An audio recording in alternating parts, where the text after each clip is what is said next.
Chapter 39:21. There were no serious injuries, but a few of his teeth had fallen out, and his lower jaw had loosened. Other than that, he had a slight concussion. The others' injuries were of varying severity. Only Su Youwei's injuries were the most serious. The next day after Su Youwei woke up, he rushed to Huan Yu to demand an explanation. Tisk. Qin Zhou leaned lazily against the back of his chair with his legs propped up on the desk. The cigarette between his fingers was halfway burnt. He opened his eyes coldly and laughed contemptuously. Young Master Su, if word of this gets out, I'm afraid it won't be good for your reputation. Su Youwei's face darkened when he heard that. What do you mean? Qin Zhou said slowly, you and your friends want to take turns with one of my artiste assistants. Don't you think your table manners are a little too ugly? Young Master Su, are you so desperate for women that you're not picky? You even want to touch one of my employees? If word of this gets out, those who don't know will think that young Master Su is desperate for women. Su Youwei's face turned red, then green. When he caught sight of Qin Zhou's contemptuous gaze, his face darkened. He said angrily, she's just an assistant. Why can't I touch her? Huan Yu is so big and there are so many artistes under it. I just want an assistant. In this industry, I've never seen someone so inconsiderate. Who am I? Why can't I touch her? Who does she think she is? Why doesn't she take a piss and take a good look at herself? How noble can she be? She's just an artiste assistant with a lowly status. She's not even worthy of my attention. Yes, she's just an assistant. Young Master Su, you're overestimating her. But the truth is, not only did young Master Su take a fancy to her, but your table manners are also extraordinarily ugly. After a pause, Qin Zhou said meaningfully, also, who said that the woman you touched was just an assistant in Huan Yu? I remember someone reminded me that even a cleaner in Huan Yu's headquarters could be related to the higher-ups. An assistant?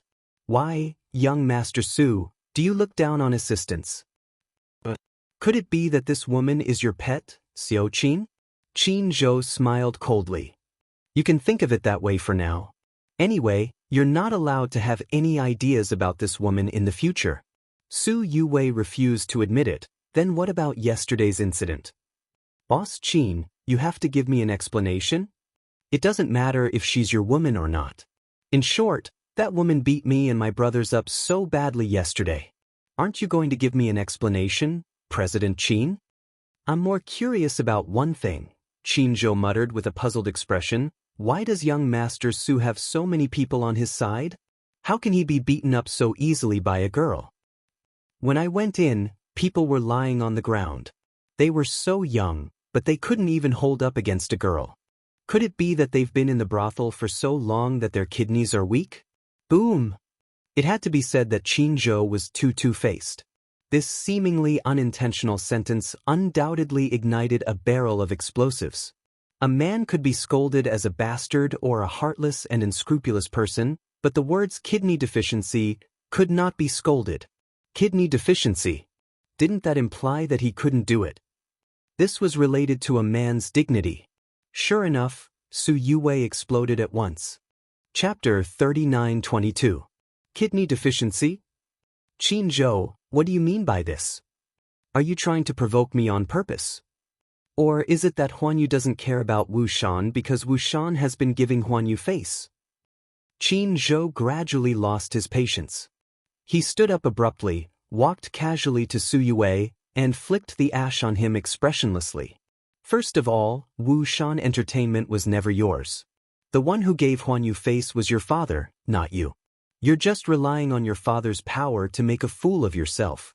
Second of all, even if your father stepped into Huan Yu, he would never dare to yell at me. No matter what Wu Shan's background is, he still has to give Huan Yu face. You touched my people and I didn't hold it against you. How dare you come to Huan Yu to make trouble for me? Qin Zhou's phoenix eyes narrowed as he grabbed Su Youwei's collar. You should see if you're worthy. Su Youwei's lips suddenly trembled. For the sake of his face, he wanted to refute a few words, but when he saw Qin Zhou's cold eyes, all of a sudden, no matter how angry he was, he suppressed his anger. This man, he had a terrifying aura about him. Qin Zhou raised his eyebrows and his voice suddenly softened. Didn't your father tell you who you can mess with and who you can't? For example, me, Huan Yu, and the Xinyu financial group behind Huan Yu? Seeing that Su Yue was silent, Qin Zhou let go of him and said coldly, Young Master Su, please get lost. Huan Yu doesn't welcome an insensible guest like you. Su Yue was furious. However, Qin Zhou had already spoken so harshly. Su Yue was also very clear that Qin Zhou had the capital that he couldn't provoke. Su Yue originally thought that if he came up to ask for an explanation, Qin Zhou would definitely push the assistant out to take responsibility or apologize. In short, it would be better for his reputation. As a man, especially a rich young master like him, what he cared about the most was his face. In the end, he didn't expect that Qin Zhou would be so protective of a lowly assistant. Not only did he lose face, but he was also ruthlessly criticized. Su Yue was rebuffed, so he left in a huff. Qin Zhou knew that this matter would not end so simply and carelessly. No one knew what Su Yue would do next. Haha. At noon, during the dinner party, Hua Jin heard from Qin Zhou that Su Yue had left after being snubbed. He laughed so hard that he was out of breath. Ha! This Su Yue is asking for trouble. Qin Zhou asked lightly, Are you done laughing? Hua Jin immediately stopped smiling. Pursing his lips, he chuckled and said, Let's eat. Let's eat. He was in a great mood. Liang Yin, who was sitting at the side, was a little worried. Do you think Su Yue will cause trouble for Huan Yu again? Qin Zhou said disdainfully, First of all, he has to be able to afford it. At most, I'm worried that he'll come looking for trouble with me. Wuxian films and television wouldn't dare to offend Huan Yu. Only then did Liang Yin feel relieved. From time to time, she secretly sized up Qin Zhou. Originally, she was still worried about Su Yue, worried that Su Yue would come looking for trouble. Chapter 39-23. She hadn't expected Qin Zhou to remain silent and deal with the matter. She couldn't help but have a better impression of him. She felt that he was a very reliable man. Liang Yin lamented in her heart.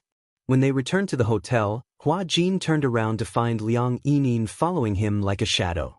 She blinked her eyes with a conflicted look on her face, as if she was contemplating something. Hua Jin was a little suspicious and asked, What are you thinking about? Look at your face, why does it look so serious? Hua Jin, can I ask you a secret question? Okay, ask away. Hua Jin didn't wait for Liang Yin to speak and went straight to the point. You must want to ask about Qin Zhou, right? Liang Yin felt a little guilty and said unhappily, Can you read minds? Are you really interested in him? Liang Yin blushed when she heard this and said awkwardly, I just want to ask, what type of girl does Qin Zhou like?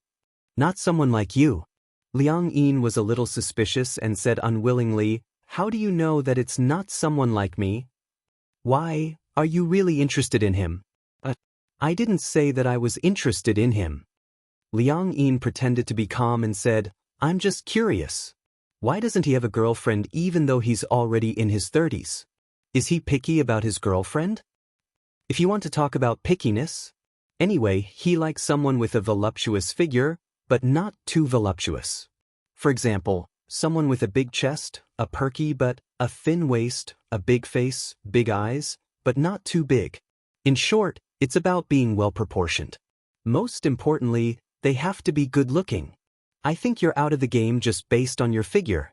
Liang Yin didn't admit defeat when she heard this. A figure can be trained. Don't look down on people. Hua Jin was certain this time. You want to pursue him?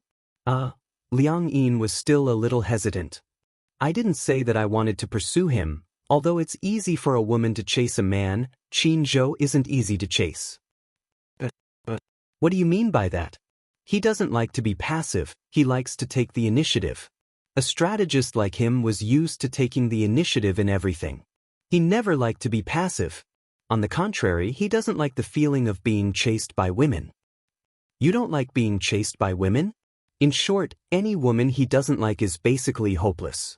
As Hua Jin spoke, he patted Liang Yin's head sympathetically. Don't think about him anymore. It's impossible between you and him. Furthermore, he paused and emphasized, Now, you're using my body. You want to use my body to chase after men. Have you asked for my opinion? Didn't you also use my body to seduce men? Have you asked for my opinion? Liang Yin retorted, not to be outdone. What do you mean I used your body to seduce men? Hua Jin was so angry that his face turned green. Did I use your body to attract bees and butterflies? Why not? Who was the one who caused Su Youwei's incident yesterday? When Hua Jin heard this, he was filled with anger. If this girl hadn't insisted on sitting at the bar counter, would this have happened to him? Also, Gong Jie. Gong Jie? Hua Jin was a little confused. Chapter 39-24. Liang Yin got angry at the mention of this. She said angrily, "Don't think that I don't know that during those few days at the Mid-Mountain Hotel, you were sharing a bed with that man called Gong Jie? Did you ask for my opinion? How can that be called sharing a bed? Did you sleep on the same bed? Did you cover each other with a blanket? Although we shared a bed, each of us had a blanket. That's still called sharing a bed." Hua Jin was at a loss for words. You used my body to share a bed, so why can't I use your body to flirt with other men? Hua Jin looked as if he had heard the funniest joke in the world. If you use my body to flirt with other men, the prerequisite is that Qin Zhou must like men. If he doesn't like men, even if you strip naked and stand in front of him, he won't even look at you. He'll be indifferent the whole time. Liang Yin blushed as she glared at him. Suddenly, she smirked and asked meaningfully, "Who said that I'm going to flirt with Qin Zhou?" Hua Jin was stunned for a moment. What else? Although Qin Zhou likes women and there's nothing you can do about it, there are also many men who like you. Hey Hua Jin, have you ever imagined that there would be a day where your body would be pressed down by another man? Hua Jin's eyes widened when he heard this. However, he pretended to be calm and said, "Heh, you're just saying it. I don't think you'd dare to do it." Who says that I don't dare to do it? Liang Yin rubbed her chin and smiled. I feel that Gong Jie is quite interested in you. How about I go and flirt with him? Hua Jin suddenly became nervous. You dare? You'll see if I dare to. Anyway, my sexual orientation is very normal. That Gong Jie looks very handsome, so it's not that difficult to do it. Anyway, I won't lose out if I use your body to flirt with him. You. Hua Jin was furious for a moment, but he immediately calmed down. If you dare, why don't you show me your extraordinary courage?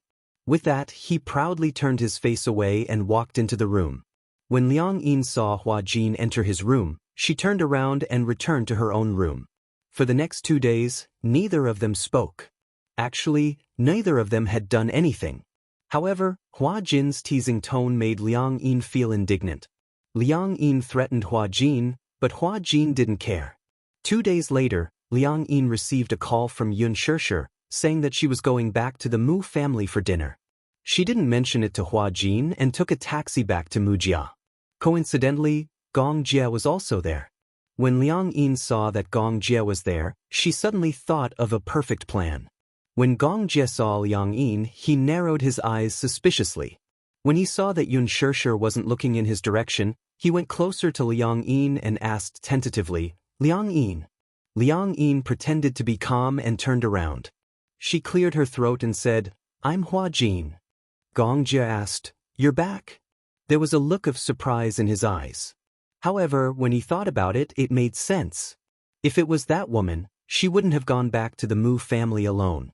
Wasn't she afraid that she would be exposed? When did you change your identity? Liang Yin casually made up a story. 3 days ago.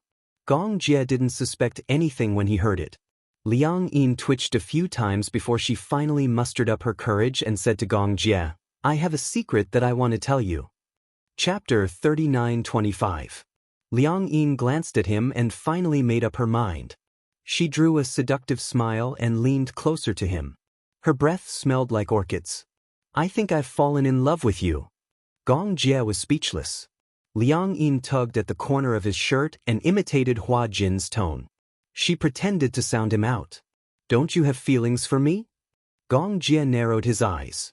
"So you have an abnormal sexual orientation? Is liking men called having an abnormal sexual orientation?" Liang Yin said seriously, in the past, I couldn't accept the fact that I liked men. But now, I've thought it through. Actually, I don't like all men. It's just that the person I like is of the same gender as me. Gong Jie narrowed his almond-shaped eyes. This Hua Jin, could it be that he was a masochist? Did he like him? Did he like being abused by him? Or was he messing with him? Gong Jie was getting impatient. What kind of trick are you trying to pull? I'm not trying to pull any tricks. I really have feelings for you. As Liang Yin spoke, she slowly inched closer to him. Don't tell me you don't have feelings for me?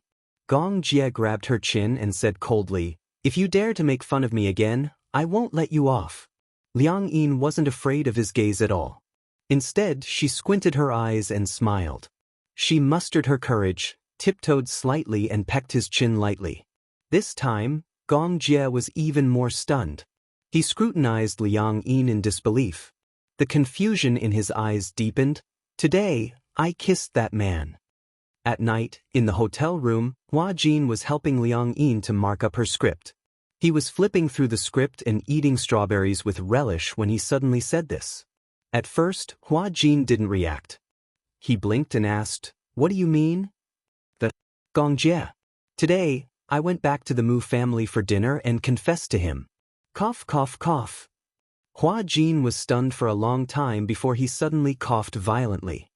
He stood up in shock and stared at her with wide eyes. He said in disbelief, confess.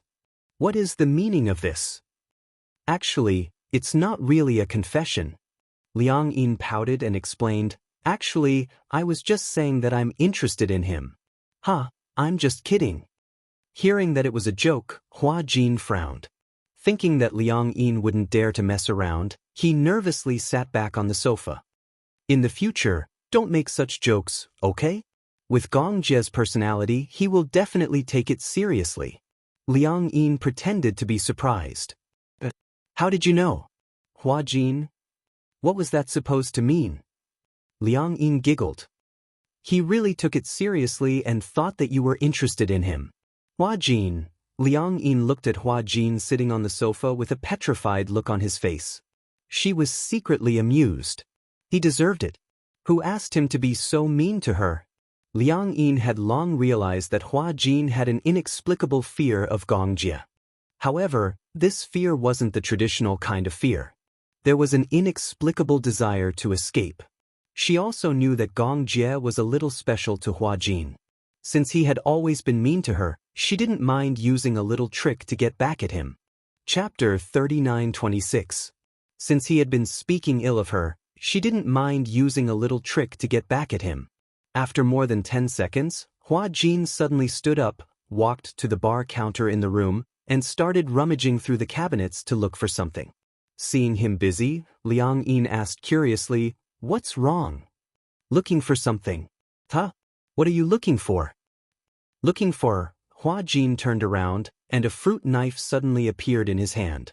The chill almost blinded her eyes. Liang Yin's face was filled with horror. What are you doing? Since you've ruined my innocence and reputation, I'll fight it out with you.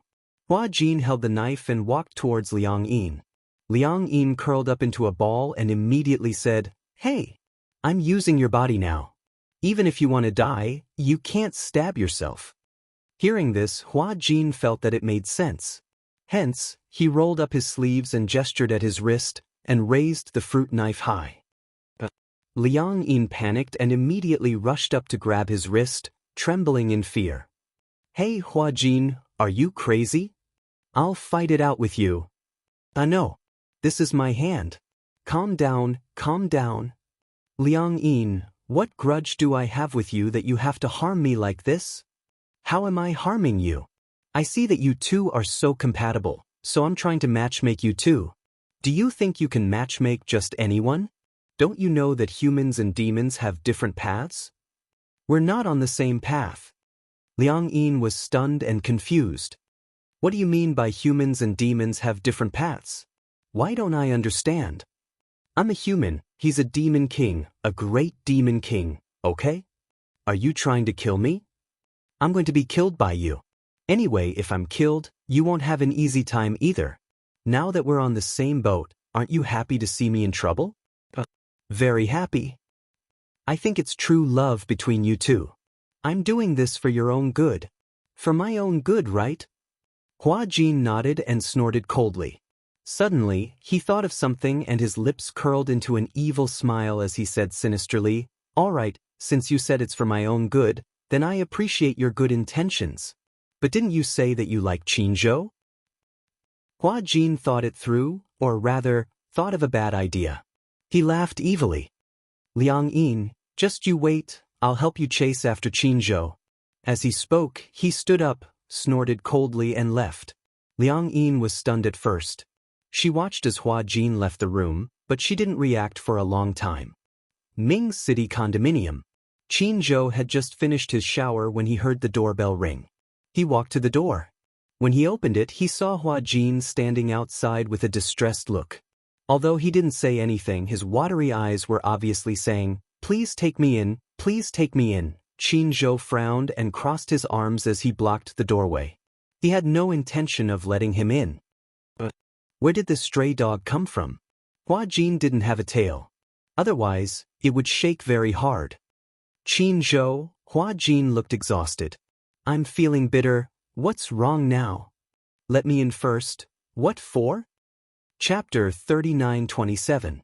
However, Qinzhou had no sympathy for him and had no intention of taking him in. "Why did you come to stay with me when there's a hotel available?" "I don't want to stay in the same hotel as that woman. I get angry when I see her." "Oh, looks like the two of you are quarreling again." Qinzhou looked at his watch and said coldly, "There's not much time left. If you don't want to stay in the hotel booked by the production team, you can get another room. Don't come to my place." Hua Jin mumbled, "But I didn't bring any money with me when I came out." When Qinzhou heard this, he casually reached into his pocket from the clothes rack by the entryway cabinet. He pulled out a wallet and was about to give him some money when Qinzhou stopped him. Hua Jin immediately said, "It's okay. You don't have to go through so much trouble. I'll just stay at your place for one night." Qinzhou looked up and said in disgust, "I don't want to." Hua Jin complained, "Can you not give up treatment for your misophobia? What does that have to do with you? You're not friendly at all. As a friend, you can't be so cold." "Cold? Are we friends?" Hua Jin said, "If we're not friends, then what are we?" Qinzhou said seriously, "Boss, subordinate." Hua Jin looked hurt. "All right, look at how pitiful you are. Come in." Qinzhou made way for Hua Jin, who felt as if he had just been granted amnesty, to squeeze past him. When he entered the living room, he lay on the sofa and complained, "I don't want to serve that little ancestor. Do you know how hateful she is? She actually pretended to be me and confessed to Gong Jie." Qinzhou was holding a cup of coffee. When he heard this, he almost spilled the coffee in his hand. "She's so daring?" Gong Jie was a big devil. Not to mention Hua Jin, even Qinzhou didn't dare to be too presumptuous in front of him. Perhaps a newborn calf wasn't afraid of a tiger. Liang Yin had no idea what kind of background Gong Jie had, and she didn't know how frightening he was. Therefore, she had no respect for Gong Jie at all. Qinzhou could not help but imagine a kitten reaching out its little paws to scratch the tiger. In comparison, it was quite cute. "Qinzhou, let me ask you a serious question." Qinzhou quickly put the coffee cup aside. "Ask away." Do you like men or women?" When Qinzhou heard this, he did not get angry. Instead, he asked meaningfully, "What do you think?" "Judging from your temperament, you should like men." "Oh." Qinzhou snorted slowly and said in a threatening tone, "I'll give you one more chance. Answer me again." "Women." Qinzhou glared at him unhappily. "You already know the answer. I don't care about your personal life. How would I know if you like men or women?" Hua Jin rested his chin on his hand and said, "In the past, the media said that you and Gu Xingzi were a couple." Qinzhou reminded him coldly, "In the past, there were rumors that you and Yun Shirshir were in an underground relationship." Hua Jin said, "It's fine if you say this in private. If you say this in front of brother-in-law Mu, he will definitely kill you and then me." Chapter 39:28. At the mention of Mu Yaja, Qin Zhou chuckled and shook his head. A married man can really change so quickly. In the past, Chairman Mu used to be a high-spirited young man, but after he got married he suddenly became an old cadre. He would never step out of the house after 7 o'clock in the evening. He sleeps early and wakes up early. I heard from Xianxia 2 days ago that he has started to focus on his health. At his age, why would he need to maintain his health? He said that he wants to maintain his youthful appearance, live longer, and spend more time with his daughter. Hua Jin said in a daze, "Daughter slave? He's hopeless. He's the first daughter slave I've seen in history." Qin Zhou raised his eyebrows and said, "However, I think a daughter is better than a son. The little princess is so cute that even I like her. I can't help but want to hug her." "If you like her, you can have one yourself." "Qin Zhou, how many times have you been in love?" Hua Jin asked in a roundabout manner. "I can't remember." "You can't remember?" "Because I don't spend much time on relationships, so I can't even remember how many women I've had. It's hard for you to maintain this state. You're an adult after all. Don't you have any emotional needs?" Hua Jin was a little suspicious. "Also, don't you have any physiological needs? You talk a lot of nonsense today." Qin Zhou asked calmly, "Say it. I want to see what your purpose is this time. Why don't you tell me your purpose?" "Someone is interested in you. I'm here to sound her out. There are so many people who are interested in me." "Who are you referring to? A man or a woman?" "Not a man, and not a woman. A transvestite?" Qin Zhou raised his eyebrows suspiciously. "That's really high class. I can't believe I'm attracted to transvestites now. Ahem. She was a woman, and now she's a man. I don't know when she'll become a woman again. What do you think of this type?" Qin Zhou heard this and finally looked at Hua Jin. He narrowed his eyes and looked a little strange. Hua Jin looked at him expectantly. "Are you referring to Liang Yin?" As expected of Qin Zhou. "You guessed it right away." Hua Jin didn't want to keep him in suspense. He laughed and said, "What do you think? You want to pimp me? This? How is this pimping?" Hua Jin said gloomily, "I'm only in charge of passing on the message. She likes you and has been gossiping about you. So, I simply came here to test your intentions. If you are interested in her, it's not a bad idea for the two of you to try it out. Even if you want to try dating, at least wait until the two of you have swapped bodies." "Hua Jin," he bawled loudly, his face full of resentment. "If we have to wait for both of our bodies to change back, who knows how long that will take? Do you think I'll be able to wait until our bodies are swapped back in my lifetime?" "That's not necessarily true." Qin Zhou smiled and said, "Who knows, maybe you'll be swapped back in an instant. Who knows, maybe you'll be like this for the rest of your life." Hua Jin covered his face in despair. Just thinking about it, if he were to become a woman, he would have to go through menstruation for the rest of his life. He might even have to go through childbirth and menopause. Chapter 39-29. Qin Zhou seemed to have read his mind and said slowly, "Actually, a woman's menstrual cycle won't last forever. According to research, menstruation stops at a certain age. From then on, a woman will officially enter old age and won't be troubled by menstruation anymore." Hua Jin rolled his eyes. "Can you read minds?" Qin Zhou ignored him and walked past him to the bar. He poured himself 2 glasses of champagne, turned around, and said gloatingly, "However, I heard that childbirth is very painful for women. Generally, pain is divided into 10 levels. The pain of childbirth is defined as one of the 10 levels." The roots of Hua Jin's teeth began to chatter. "I don't want to have a child. When the time comes, it won't be up to you. It's said that only a woman who has given birth is considered complete. Be strong." "Qin Zhou, you said that childbirth is the most painful for women. Then, is it more painful to have your testicles broken or to have a child?" Hua Jin had turned into a curious child. Qin Zhou hesitated for a long time. "I think it's more painful for a man to have his testicles broken. After all, if his testicles are broken, he might even lose his life. That makes sense. However, giving birth is a pain that women have to go through, but breaking their testicles isn't. Hua Jin was speechless. Anyway, don't be so pessimistic. Maybe tomorrow morning when you wake up, you'll find that you've changed back to your original self. Hua Jin's lips twitched. If it's really as easy as you say, then it'll be great. What if you change back? Nothing is absolute. Hua Jin said coldly, if I wake up tomorrow morning and find that I've really become myself, I'll be so happy that I'll run around naked. Qin Zhou smirked. Sure. If you run around naked, remember to take a picture and post it on Weibo. I've already shared it for you. Ha. Hua Jin stood up and walked to the bathroom. It's getting late. I'll take a shower and then go to bed. You really want to stay here? Qin Zhou reminded him kindly. This is a single apartment. There's only one bed. Are you sure you want to sleep with me? Why? Is there a problem? I don't like you. Besides, I don't have any women's clothes here. It's okay, I'll wear a bathrobe to sleep. With that, Hua Jin added, I'm not that pretentious. We're both men. Do you think I'm worried that you'll do something to me? With that, he went into the bathroom and closed the door. Qin Zhou drank the champagne in his hand and leaned lazily on the sofa. After Hua Jin left, Liang Yin could not reach him on the phone.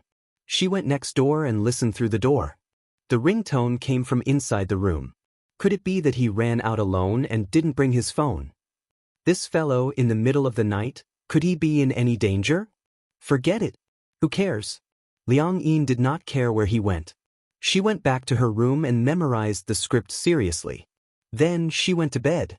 However, when he woke up the next day, he could clearly feel someone lying beside him. The reason why she felt that there was someone else was because when she turned over, her arm had clearly touched a slightly warm skin. She woke up in shock and opened her eyes. However, the scene in front of her almost made her heart stop. Chapter 39:30. There was a person lying beside her. The man. This man's facial features were not unfamiliar. QQQQQZhou? She was so frightened that she stuttered. However, the moment her voice came out of her mouth, she realized that the voice she made was her original voice. She widened her eyes and covered her mouth. She was so frightened that she trembled and froze. What the F***CK? What happened to Fei Si? She changed back. Liang Yin had a horrified look on her face as she lightly patted her face. Pa pa pa pa. The real touch and the crisp sound immediately pulled her back to reality. Liang Yin gently lifted up her lapel and peeked through her collar. Only then did she realize it didn't. We're inside. Close. She was naked inside. Other than the bathrobe, there was nothing else to cover her. Liang Yin immediately covered the bathrobe tightly. Her mind started to wander. Could it be she and Hua Jin had already been swapped back, right? Then, after Hua Jin ran out last night, he came to Qin Zhou's house and used her body to sleep with Qin Zhou. When she thought of this possibility, Liang Yin's expression suddenly became unfathomable. It couldn't be. Hua Jin used her body to sleep with Qin Zhou. Slept with Qin Zhou. Liang Yin lifted her eyes again and looked at Qin Zhou's face. She saw that Qin Zhou's eyelids were slightly lowered as he slept. His soft eyelashes, thick and handsome features. Even though he was still asleep, he still looked very handsome and charming. But that was not the main point. The two of them slept like that for the whole night? Liang Yin couldn't tell if she slept with Qin Zhou or not. She also didn't know what happened between the two of them last night. She didn't have any experience, so she couldn't tell if there were any changes to the body if something happened between a man and a woman. Liang Yin carefully sat up and glanced down. There wasn't any blood stains on her body. Oh, her movements seemed to be too loud, and it immediately alarmed Qin Zhou, who was beside her. When Qin Zhou turned around, Liang Yin was so scared that she immediately lay down obediently, on the other side. Hua Jin also woke up. When he woke up, he found that he was in a hotel booked by the crew. He frowned, sat up, and looked around. Immediately, a bunch of question marks appeared. What's going on? How did he woke up here? Where's Qin Zhou? Wasn't he at Qin Zhou's apartment yesterday? After taking a shower, she put on Qin Zhou's bathrobe and shamelessly crawled into Qin Zhou's bed. Just like that, she fell asleep. Why was she here when she woke up? Sleepwalking? Hua Jin muttered to himself in confusion. Only after a while did he realize that it was him who had made the sound. His eyes widened to the maximum. Could he have changed back? Hua Jin immediately kicked the blanket away, lifted the bathrobe and looked down at his lower body. He had changed back. It was a pleasant surprise that he had regained something he had lost.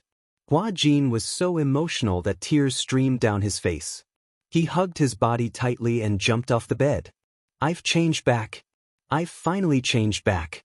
I thought that I would become a woman for the rest of my life. Qinzhou was right. The moment he woke up, he had returned to his original body. Could he be the legendary prophet? Chapter 39-31. Haha. Hua Jin was so happy that he almost went crazy. He jumped off the bed, shook his butt and smacked it proudly. This feeling was so familiar. How nostalgic. Hua Jin rushed to the bathroom until that familiar and handsome face was reflected in the mirror again. He rubbed his face. That real feeling reminded him repeatedly. This wasn't a dream. This wasn't a dream. This was real. He was so happy that he cried. Then Hua Jin touched his body from head to toe. There was a sense of excitement that came from regaining what he had lost. In order to prove once again that this wasn't a dream, Hua Jin gave himself another hard slap. The burning pain made him even more excited. This wasn't a dream. This time, Qinzhou really hit the mark. Hua Jin happily took a bath and lay down in the bathtub, enjoying a moment of peace and tranquility. He hadn't enjoyed it so much in a long time. This was because ever since he had become Liang Yin had made it clear that he wasn't allowed to take baths. This was because it wasn't hygienic enough for a girl. Hua Jin loved to take baths. Hence, it was inevitable that he would be ordered to take a bath. As a result, he could only stand in the shower. Sometimes, after filming, taking a bath would make him feel more relaxed. At the same time, on the other side, Liang Yin felt that the days were passing like years. It wasn't the days that felt like years, it was the seconds that felt like years. It was too torturous. She lay upright on the bed with her eyes wide open. She didn't dare to close them for fear that there would be any movement around her. Hence, she just stared at the ceiling and entered a meditative state, not moving at all. She didn't know when Qinzhou would wake up. Or was she going to sleep for the whole day? Should she get out of bed first, put on her clothes and then leave? As Liang Yin thought this, she mulled over it for a while. Finally, she mustered her courage and sat up slowly. As she moved, she kept an eye on Qinzhou beside her. As she lifted the blanket, she carefully revealed a section of her calf. Qinzhou suddenly turned over and his eyelids moved.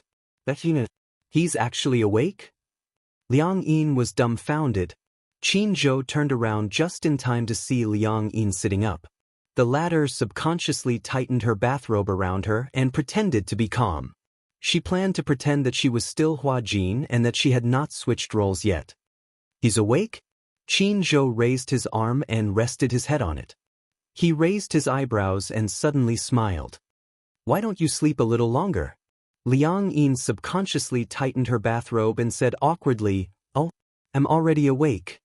Noticing that she was a little shy, Qinzhou keenly furrowed his brows and was a little suspicious. Hua Jin was not like that. Although Hua Jin was wearing a bathrobe without any protective measures inside, when he was lying on the same bed as him, he was still carefree and didn't seem to mind at all. On the other hand, Liang Yin in front of him was acting shy but pretending to be calm. With just one look, Qinzhou was a little suspicious. She was Liang Yin and not Hua Jin. After being in the entertainment industry for so many years, there were ups and downs. What kind of world had he not seen and what kind of people had he not met? He had long cultivated a smooth and slick mind, especially his eyes, which were very sharp. He was also quite good at judging people. Chapter 39-32. After being in the entertainment industry for so many years, he had experienced all kinds of ups and downs. He had seen all kinds of people and had long trained himself to be smooth and slick in dealing with people. He was also very good at reading people. Back then, When Hua Jin told him about this, he was skeptical. He believed it because he had a sharp eye for people and could clearly feel that Hua Jin was different. He was skeptical because this matter didn't make sense. It wasn't something that could be explained with the knowledge that he had accumulated over the years. But now, Liang Yin gave him an obvious feeling that something wasn't right. If it were Hua Jin, he definitely wouldn't have reacted this way. Qin Zhou was a little suspicious and called out tentatively, "Hua Jin." Liang Yin froze for a few seconds before she reacted. She turned around and smiled. Instinctively, she ran her fingers through her hair. Yes. Qin Zhou frowned when he saw her running her fingers through her hair. Only girls would run their fingers through their hair. Usually, girls cared more about their appearance than men, especially their hairstyles. Although some men were more shameless, at least when it came to Hua Jin, he would never do such a thing. Thus, Qin Zhou became more suspicious. Could it be that Hua Jin and Liang Yin had swapped identities? However, Qin Zhou naturally wouldn't ask directly. Instead, he leaned back and deliberately asked some irrelevant questions. "How do you feel?" "Yesterday, you cried for a long time. Did I hurt you?" Liang Yin didn't quite understand at first. However, when she repeatedly thought about Qin Zhou's words, her heart suddenly started to race. Cried for a long time? What the hell was going on? Actually, Liang Yin hadn't reacted yet. She was a little suspicious about what had happened between her and Qin Zhou yesterday. Her thoughts were already in that direction. Now that Qin Zhou had pointed it out, she started to become more suspicious. Actually, as long as one was a little smarter, they would be able to see through Qin Zhou's probing. First of all, it was Hua Jin who was lying beside Qin Zhou last night. No matter what happened, Hua Jin would never accept another man. Moreover, even if something really happened, Hua Jin was a man. Would he cry like a woman? Secondly, Qin Zhou knew that it was Hua Jin in his body. As a man, no matter how beastly he was, he wouldn't make an example out of Hua Jin. However, Liang Yin was too nervous. She was too concerned about what had happened last night. She was too concerned about it. In fact, after Hua Jin went to bed yesterday, Qin Zhou went to bed. By the time he lay down, Hua Jin had already fallen asleep. Initially, Qin Zhou wanted to get another blanket. However, after tossing and turning, the blanket was too thin.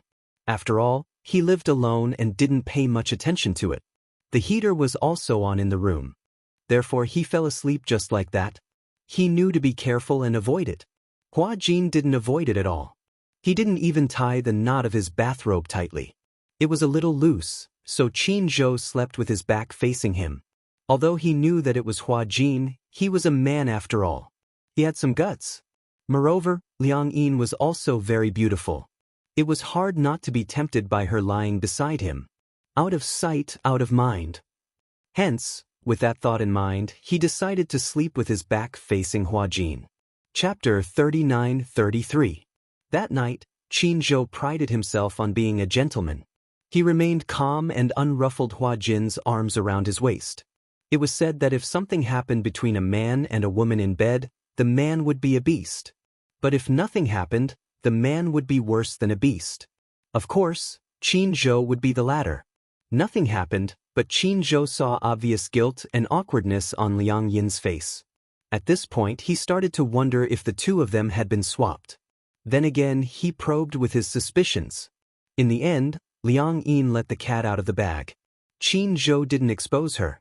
To avoid embarrassment, girls were most particular about their reputation. If he told Liang Yin that he knew she was Liang Yin, then Liang Yin would definitely feel awkward. Qin Zhou pretended not to know. He smiled and said, "I'm just teasing you." Liang Yin muttered, "Teasing me? Last night, nothing happened between us?" Qin Zhou leaned against the headboard and asked curiously, "Do you want something to happen between us?" Liang Yin cleared her throat, her face flushed red from holding back her laughter. "Of course, I don't." Moreover, Qin Zhou crossed his arms and asked curiously, "If something really happened, wouldn't you feel it?" Liang Yin said innocently, "Why would I feel it? Moreover, I don't know how I would feel if something happened." Qin Zhou smiled and didn't say anything. Instead, he got off the bed. As he buttoned up his shirt, he said, "All right, have your breakfast and go home." If Hua Jin had heard Qinzhou say that, he would have asked sarcastically, "Why are you in such a hurry to chase me away?"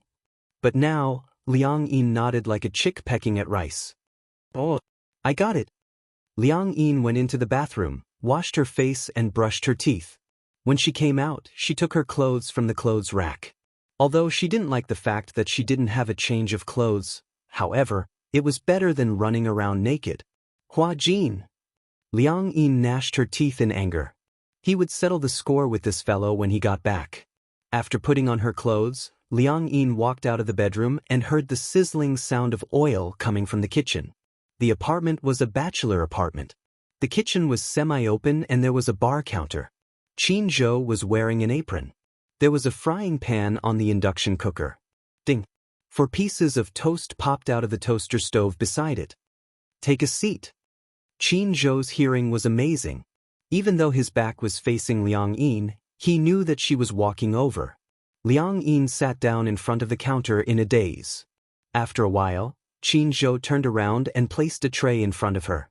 He gave her 3 bottles of jam, blueberry jam, condensed milk, and peanut butter. "I don't know what flavor you like, but these 3 flavors are my favorite." As Qinzhou said this, he placed the 4 pieces of toast on her tray and pushed a glass of warm milk in front of her. Holding the frying pan, he carefully placed the sweetened poached eggs on the tray. Liang Yin was flattered. "I have breakfast the moment I wake up. Just nice, I'm hungry. I have 2 slices of bread, a poached egg, and a bottle of milk every day." Qinzhou also prepared his portion and sat in front of the counter, facing Liang Yin. "Do you need anything else?" Chapter 39-34. Actually, I didn't have the habit of eating breakfast in the past. But there was a period of time when my stomach wasn't feeling well, so I just ate it carelessly every day. "Not carelessly at all." Liang Yin immediately said, "I think this breakfast is very exquisite." "Exquisite? It's all done casually. It's already very exquisite. At least, I can't make this kind of poached egg." Liang Yin liked the sweet poached egg very much. The soft yolk was easy to poke, and coupled with the fragrant white, she didn't have such skills. "But, how did you make such a heart-shaped shape?" Qinzhou looked at her as if she was an idiot. "There's a special grinding tool." "Oh." Liang Yin also realized that her question was too stupid. She knocked her head in annoyance and looked around curiously as she ate her toast. Seeing that there was an oven in the kitchen, she asked in surprise, "You know how to use an oven?" "Yeah. When I'm bored, I like to think about baking." "You know how to bake?" Liang Yin was even more surprised. "You're really a good family man." Qinzhou smiled. "A necessary skill for a single man. Because I don't have a girlfriend, I have to do everything myself." Liang Yin didn't know why, but her face blushed again and she lowered her head shyly. She felt a little embarrassed. She actually liked Qinzhou quite a lot. It was just that she didn't seem to be a qualified girlfriend. In terms of cooking, she didn't seem to have any talent. Even the most basic instant noodles would be boiled dry sometimes. Even if she really became Qinzhou's girlfriend, she would probably be despised. She only knew how to do the housework, but she didn't know how to cook. Yeah. She decided she wanted to learn how to cook. There was a saying that went, "To capture a man's heart, you must capture his stomach." Liang Yin made up her mind. She looked up, intending to ask for more information. "Do you have an ideal type?" Qinzhou looked up, looked at her deeply, and said meaningfully, "We're all men, so our ideal type should be roughly the same." "I don't understand. Everyone's aesthetic and ideal type is different." "Black hair, waist length, beautiful, big breasts, perky but nothing more." When Liang Yin heard that she wanted a big boob, she said sourly, "I heard that women with big boobs are more brainless." "It's okay. My woman doesn't need brains. It's best if she's pretty, sweet, and lovable. As long as she's as beautiful as a flower, I'll take care of her." With Qinzhou's words, Liang Yin felt that she had no chance. She instinctively lowered her head and glanced at her own teeth. C can't be considered big. It could only be considered normal. "Shallow," Liang Yin complained. Qin Zhou smiled and smeared the toast with blueberry jam. Then, he curled his lips meaningfully. Men are all superficial. Liang Yin. Qin Zhou paused for a moment before continuing. However, if you're particularly outstanding in other aspects, even if you don't have a devilish figure, it's not impossible to make an exception for you. For example? The kind that knows how to act coquettishly. Acting coquettishly? Liang Yin was a little surprised. You like girls who act coquettishly? Girls who act coquettishly are the cutest. I don't like girls who act coquettishly. Chapter 39-35. Liang Yin licked her lips but did not say anything. She touched her cheeks as if she did not know how to act coquettishly. Qin Zhou took the last bite of his toast and glanced at her. He rubbed his fingers to clean the breadcrumbs on them. Do you still want milk? A cup of warm milk in the morning is better for the stomach. Liang Yin stared blankly at Qin Zhou as he stood up. For a moment, she could not shift her gaze away. Hiss! In front of the mirror, Hua Jin picked up the mousse and sprayed it on his blow-dried hair. He carefully combed and styled his hair. He wrapped a towel around his waist. As he combed and styled his hair, he noticed from the corner of his eye that his chest muscles had shrunk a little. Tisk! It had only been a while, but Liang Yin did not pay attention to training. Even her chest muscles had shrunk a little. Good part. Pain. Damn it, he had trained for so long to develop such poor chest muscles, but it had caused Liang Yin to lose them. How infuriating. Hua Jin pinched his chest, feeling a little dispirited. It's okay. Since it's back now, I'll start training again later. Hua Jin touched his chest again and checked his abdominal muscles. Fortunately, his abdominal muscles did not shrink. He was extremely lucky. Ding dong. The doorbell rang. Hua Jin poked his head out and looked in the direction of the door. Could it be that Liang Yin had returned? He walked to the door and looked through the peephole. He almost suffocated when he saw who it was. Gong. He had just uttered a word when he covered his mouth tightly. Gong Jie. Why is it him? What is he doing here? Hua Jin leaned on the door again and peeked through the peephole, only to see Gong Jie staring fixedly at the peephole. It was as if the man could see him through the peephole. For a moment, he felt that he had nowhere to hide. He had to pretend that he was not here. Hua Jin turned around and tiptoed back to the living room, pretending that he was not here. Bang! A loud sound was heard. Gong Jie kicked the door hard. Open the door! Hua Jin shuddered violently, and his shoulders shrunk subconsciously. He clenched his fists in grief and indignation. Outside the door, Gong Jie said lazily, Hua Jin, I know you're inside. How did he know? Could it be that he had X-ray vision? Hua Jin turned around suspiciously and bit his lip nervously. This Liang Yin, this pig of a teammate, did she really confess to Gong Jie? Hua Jin had always felt that Liang Yin must be joking with him. If it was a joke, why did the Gong Jie come to the hotel? Open the door.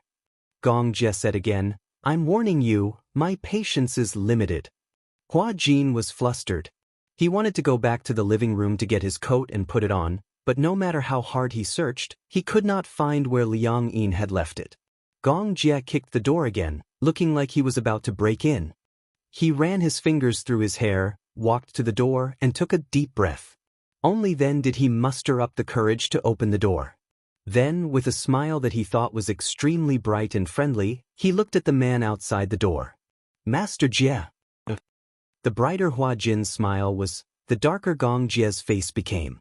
Outside the door, Gong Jie looked Hua Jin up and down. He was half naked with a towel wrapped around his waist. His hair was carefully combed, and the smile on his face was as fake as it could be. Chapter 39-36. No, I didn't. Then why did you wake up so late? Hua Jin immediately yawned and pretended to be sleepy. I guess I just woke up. He was halfway through his sentence when Gong Jie narrowed his eyes at his meticulously combed hairstyle. Then, he glanced at the sleepy expression on his face. Gong Jie's thin lips curled up coldly. Obviously, he didn't think that his reason was convincing. Do you know how to sleepwalk? I haven't woken up yet. I've already combed my hair. Gong Jie raised his eyebrows at the man's embarrassed expression and said calmly, "Say it. What's the matter?" "What the hell?" Hua Jin was a little frustrated. Gong Jie came to his hotel early in the morning and gave him a big surprise. In the end, he asked him what was the matter. Hua Jin was angry, but he didn't dare to say anything. He still smiled and said, "Nothing much. Why would I look for you?" "Nothing much. You asked me to meet you at the hotel?" Gong Jie was getting more suspicious. Hua Jin was shocked and stunned when he heard this. What? He asked him to meet him at the hotel? When did this happen? Could it be Liang Yin asked him to meet her? This guy, Gong Jie had been observing his expression. Initially, he was still wondering if the person who provoked him at the Mu residence yesterday was Hua Jin or Liang Yin. He thought that if it was Hua Jin, he would never dare to tease him. What kind of guts does Hua Jin have to make fun of me? However, Gong Jie was now completely sure that the person who was spouting nonsense at the Mu residence yesterday was Hua Jin. Their identities had been swapped long ago. At the thought of this, Gong Jie's lips curled into a cold smirk as he walked into the room. Locking his gaze on Hua Jin, he closed the door behind him. With a click, the door locked automatically. Hua Jin was still feeling humiliated from being betrayed by Liang Yin. When he heard the door, he immediately looked up and saw that Gong Jie had actually stepped into the room. The door behind him was already closed. Hua Jin looked at Gong Jie and then at the door. He instinctively took a few steps back. He wanted to laugh, but the laugh that came out was uglier than crying. "Master Jie, what are you doing?" Hua Jin immediately moved aside. "Since you're here, have a seat." As he spoke, he turned around and walked towards the living room like a deserter. He poured tea and water in a flurry. Gong Jie crossed his arms and calmly observed his brother's every move before he suddenly blurted out, "I've thought it through." Hua Jin raised his head with a puzzled expression. "What do you mean? Didn't you say yesterday that you have feelings for me?" Gong Jie looked serious. "Why don't we try to get along?" Everywhere. Hua Jin was so frightened that he almost bit his tongue in his stutter. He looked embarrassed. "What do you mean by that? Were you serious about what you said yesterday?" Gong Jie's tone suddenly became extremely stern. "Are you toying with me?" No. "How would I dare to toying with you?" Gong Jie said. "Then you're serious." Hua Jin was speechless. He chose to play dead. "Don't play dead." Gong Jie harumphed coldly. He walked straight to the sofa and sat down. Patting his thigh, he said, "Come here." Chapter 39-37. Was this the rhythm of letting him sit on his lap? Even if he really wanted to do something, wasn't this rhythm a little too fast? Hua Jin was a little confused by Gong Jie's words. "I told you to come over." Oh, Hua Jin did not dare to go against his wishes. He walked over fearfully and sat upright on Gong Jie's lap. He felt that the chill from the iceberg behind him was getting more obvious. "Did I ask you to sit on my lap?" Hua Jin was so scared that he shivered, but he wanted to cry but had no tears. "Weren't you the one who slapped your thigh and asked me to sit? Wasn't that what you meant? Even if you were summoning a dog, you couldn't just give out commands." He shuddered in fright and subconsciously tried to shift his butt onto the sofa. Gong Jie, however, gripped his waist in displeasure, and he could no longer move. Gong Jie leaned close to his ear and whispered, "Are you that impatient?" His charming breath brushed against his face, as if countless cat claws were scratching him, itchy and hot. Hua Jin was a little depressed. "What do you mean impatient?" "What else?" Gong Jie asked calmly. "Why else would you sit on my lap so intimately? Why, are you playing hard to get and now you want to seduce me?" When Hua Jin heard this, he flew into a rage out of humiliation, but he did not flare up. He held back his anger and said indifferently, "If you're really such an upright person, how could I seduce you? Unless you like men too? That's impossible." "Why is it impossible?" Gong Jie raised his eyebrows and gently pinched his face. "How do you know that I'm not interested in men? Maybe it's just like what you said, I haven't fully developed it. Maybe what you said yesterday has developed me." This action was so intimate that Hua Jin was instantly like a frightened cat, his hair standing on end. What do you mean? Didn't you say yesterday that you like me not because you like men but because the person you like is a man? Gong Jie hugged Hua Jin's waist affectionately. Didn't you say yesterday that you like me not because you like men but because the person you like is a man? Did he say that? It must have been Liang Yin again. Hua Jin's face darkened even more. Once again, he deeply experienced what it meant by extreme joy begets sorrow. I didn't say those words yesterday. Do you believe me? As Hua Jin spoke, he looked at Gong Jie with a sincere expression. But he saw Gong Jie staring at him coldly. Hua Jin, all right then. Forget it if you don't believe me. Hua Jin said angrily, anyway, I didn't say those things. Liang Yin said those things to you on purpose to get back at me. I'm innocent. I've always found it strange. What's strange? Tell me, what kind of man would make another man blush? Unless there's something wrong with it. Gong Jie came to this conclusion. Hua Jin was speechless. There's nothing to be afraid of admitting that you like a man. When Hua Jin heard that, he was even more speechless. He stood up angrily and said, anyway, you won't believe me no matter what I say. It's superfluous to explain. Hua Jin was about to leave, but Gong Jie held on tightly to his waist. Let go. Chapter 39-38. This scene frightened Hua Jin quite a bit. Gong Jie did not put all his weight on him. However, when Hua Jin's gaze fell on his face, it was as if his cold eyes were going to burn through his face. Hua Jin was about to speak when he heard a beep. The door opened.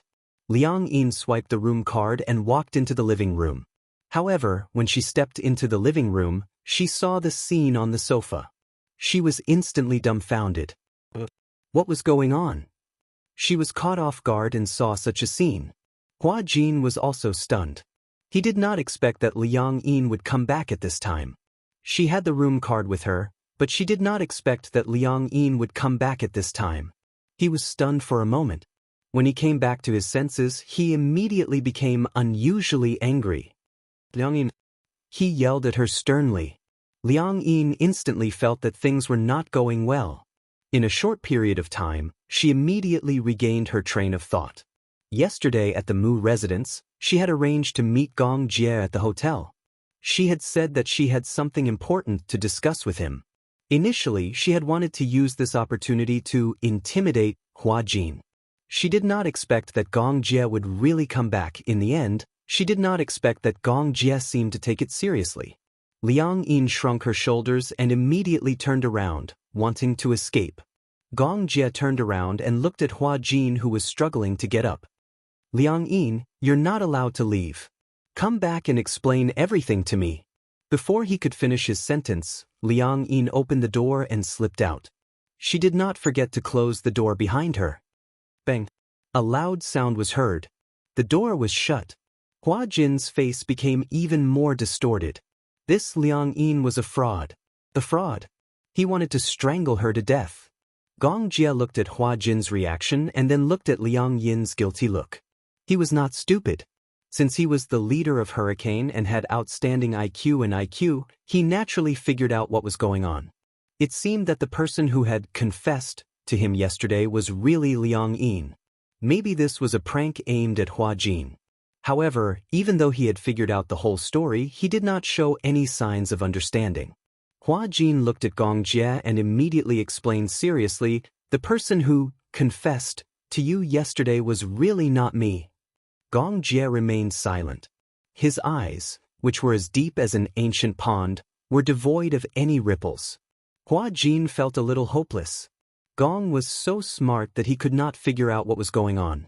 He had already explained it this way. If he still did not understand, then Hua Jin really did not know how to explain it. How infuriating! Gong Jie smirked and lowered his head. The tip of his nose was almost touching Hua Jin's nose. The distance between the two of them was closer than ever. He even felt that the air he breathed in was coming from between his lips and the tip of his nose. I'll let you off this time. Gong Jie let go of him and sat up slowly. Hua Jin saw him get up and did not dare to let his guard down. He stood up warily and looked very guarded. Gong Jie did not care about his vigilance. He stood up and walked towards the door. It was only after Gong Jie left the room that Hua Jin heaved a sigh of relief, feeling as if a heavy burden had been lifted from his shoulders. Pervert. Liang Yin went back to her room. She was restless. She stood up for a while and then paced back and forth. The doorbell suddenly rang. Chapter 39:39. Liang Yin was shocked, but she knew that Hua Jin must have come looking for her. She would have to face him sooner or later. Liang Yin clenched her fists and walked to the door. She opened the door with fear and trepidation, only to see Hua Jin standing at the door, glaring at her. The anger on his face was scarier than ever. Liang Yin. Liang Yin stood at attention. Then, like a country bumpkin, she respectfully welcomed him into the room. Boss, don't be angry. This isn't. I was just kidding, but I didn't think that the joke would get out of hand. Hua Jin questioned, you had a date with Gong Jie yesterday? Liang Yin didn't dare to hide anything and nodded reluctantly. You were the one who asked him to meet at the hotel. Yeah, Liang Yin hurriedly explained. I really didn't think that he would come. What else did you do behind my back? I didn't do anything. Scam. Stupid teammate, how can you scam me like this? Hua Jin snorted angrily. However, when Liang Yin came back to her senses, she straightened her back. It was obvious that she had thought of something after hearing what he said. Suddenly, her anger flared up and she grabbed him by the collar. It was said that women changed their faces faster than flipping the pages of a book. Even Hua Jin didn't think that Liang Yin would change her face so suddenly. You're still talking about me? What about you? How did you scam me? Where did you go last night? When Hua Jin heard this, he understood what was going on. He turned his face away guiltily and didn't want to look at him anymore. I was just joking, and it didn't cause you any harm. What about you? You actually went to Qinzhou's place last night. Hua Jin retorted stubbornly, is there a problem? He didn't think that there was a problem. Men's brain circuits were usually bigger, but women were more sensitive and delicate. Hua Jin didn't think there was anything wrong with sleeping in the same bed as Qinzhou. He even asked, how does it feel to wake up with your idol? What do you mean? Give me back my reputation. Hua Jin argued, it's just sleeping in the same bed. What's wrong with that? How is it a matter of reputation? Liang Yin sneered, what was the problem? How did you guys sleep last night? Just like in the past. Hua Jin replied in all seriousness. After I took a shower, I slept at his place. Not only that, right? You even shared a bed with him. If it weren't for the two of us swapping places today, I wouldn't even know that you're ruining my body like this. Liang Yin was obviously very angry. Hua Jin, on the other hand, was full of righteousness. How is this a waste? I haven't been in a relationship yet, and I'm randomly sharing a bed with a man. Don't you think it's ridiculous? What do you mean by ridiculous? Hua Jin harumphed and purposely teased, don't you have a crush on him? Aren't I creating an opportunity for you guys? Liang Yin was even angrier when she heard this. She was so angry that she laughed. Is this how you create opportunities? Your so-called opportunity is to create an opportunity to share a bed. Also, you're only wearing a bathrobe? Because I didn't bring a change of clothes. But you can't sleep with him. Chapter 39:40. What's done can't be undone? Liang Yin was completely horrified. This Hua Jin actually dared to have such an idea. Oh, I see. Then you're really doing it for my own good. Then why didn't you and Gong Jie do it? Pounce on him? Speaking of which, when I opened the door just now, I found you and Gong Jie on the bed. Did I interrupt your progress? It would have been better if she hadn't mentioned this. The moment she did, Hua Jin was instantly enraged. You still dare to talk about it? Let me ask you, why did you ask Gong Jie out at the hotel? What's your motive? Liang Yin cleared her throat and then imitated Hua Jin's teasing tone. She said lightly, what's done can't be undone. What's done can't be undone. Hua Jin reached out his finger and poked her forehead angrily. What's done can only be done between men and women. Do you know that you're pushing me into a sea of fire? Why would I harm you? Liang Yin pretended to be kind and said, no way, I see that you like him. How can you tell that I like him? If you don't like him, Liang Yin paused and raised her eyebrows. Then why do you look shy? Shy? How can you tell that I'm shy? You can't hide your shy expression. Hua Jin, if you really don't like him, you wouldn't have such an attitude. You're so timid. Even if you like a man, there's nothing wrong with that, right? Liang Yin's words undoubtedly stunned Hua Jin. He was still stubborn. I don't have any feelings for him at all. That's just what you think. Liang Yin asked again, you haven't made it clear. Did anything happen between you and Qin Zhou yesterday? Hua Jin was still immersed in his messy thoughts. Hearing Liang Yin's question, she asked impatiently, it doesn't matter whether it happened or not. Don't you know? How would I know what happened last night? I don't have any experience. Is your first time still there? Hua Jin suddenly asked. Even though Liang Yin and Hua Jin were no longer in a normal relationship, she still felt a little uncomfortable being questioned like this. She blushed and said, I haven't had a boyfriend yet. What do you think? You haven't had a boyfriend yet? Because my ideal type is Tang Yu. And now? Hua Jin teased, is he still your ideal type? A look of disgust appeared on Liang Yin's face. I must have been blind to fall in love with such an idol. If a girl doesn't have it for the first time, it will be very painful. How did you know? Hua Jin looked at her as if she was an idiot. Liang Yin blushed and didn't ask any more. But she vaguely remembered that Qin Zhou had asked her a question. Did I hurt you last night?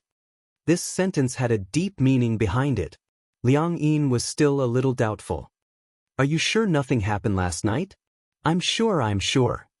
Hua Jin said seriously, come on, I'm a man of principles. Do you think I'll play pranks on other people's bodies? You only wore a bathrobe and nothing underneath to sleep on the same bed with Qin Zhou. That's quite unprincipled, Hua Jin retorted. Who told you to provoke me first? Chapter 3941. Hua Jin said angrily, at the end of the day, you shouldn't have used my body to provoke the Gong Jia. Did you ask for my opinion when you did that? Since you didn't ask for my opinion when you played a prank, why couldn't I? Just because you're a girl, does that give you special privileges? People should learn to put themselves in other people's shoes, what should be done and what shouldn't be done. Since you said that two people should be responsible for each other, then did you do it? Liang Yin was speechless. Initially, she hadn't taken this matter to heart. However, after Hua Jin's reminder, she suddenly realized that she had indeed gone overboard with what she had done. I'm sorry, Liang Yin immediately apologized. I didn't think that you would mind so much. Anyone would mind. Hua Jin continued, yesterday, nothing happened between Qin Zhou and me, I only tried to sound him out. But he's so smart that he immediately guessed that I was trying to sound him out for you. Don't worry, even if the two of us slept on the same bed, nothing substantial happened, so it wouldn't be a big deal. But you said that you actually stole a kiss from the Gongjie? You said that I went overboard, but I haven't said that you did. As Hua Jin said this, he sat down on the sofa, picked up the script on the table and started to read it seriously. Liang Yin didn't dare to disturb him, but she kept thinking about how to apologize to him and beg for his forgiveness. Hence, she stayed in the room and refused to leave. Hua Jin didn't bother her and let her stay on the sofa. He hadn't memorized the script before, but since he had switched back, he had to memorize the script properly since they were going to shoot tomorrow. Unknowingly, it was already noon. Hua Jin finished memorizing a few pages of lines. When he lifted his head to stretch his body, he realized that Liang Yin was curled up on the sofa and had already fallen asleep. He walked over and gave her a gentle nudge. Liang Yin woke up instantly and sat up. She saw Hua Jin standing in front of her with no expression on his face. Did you not sleep well last night? When Liang Yin heard this, she shook her head and said, No, I don't know.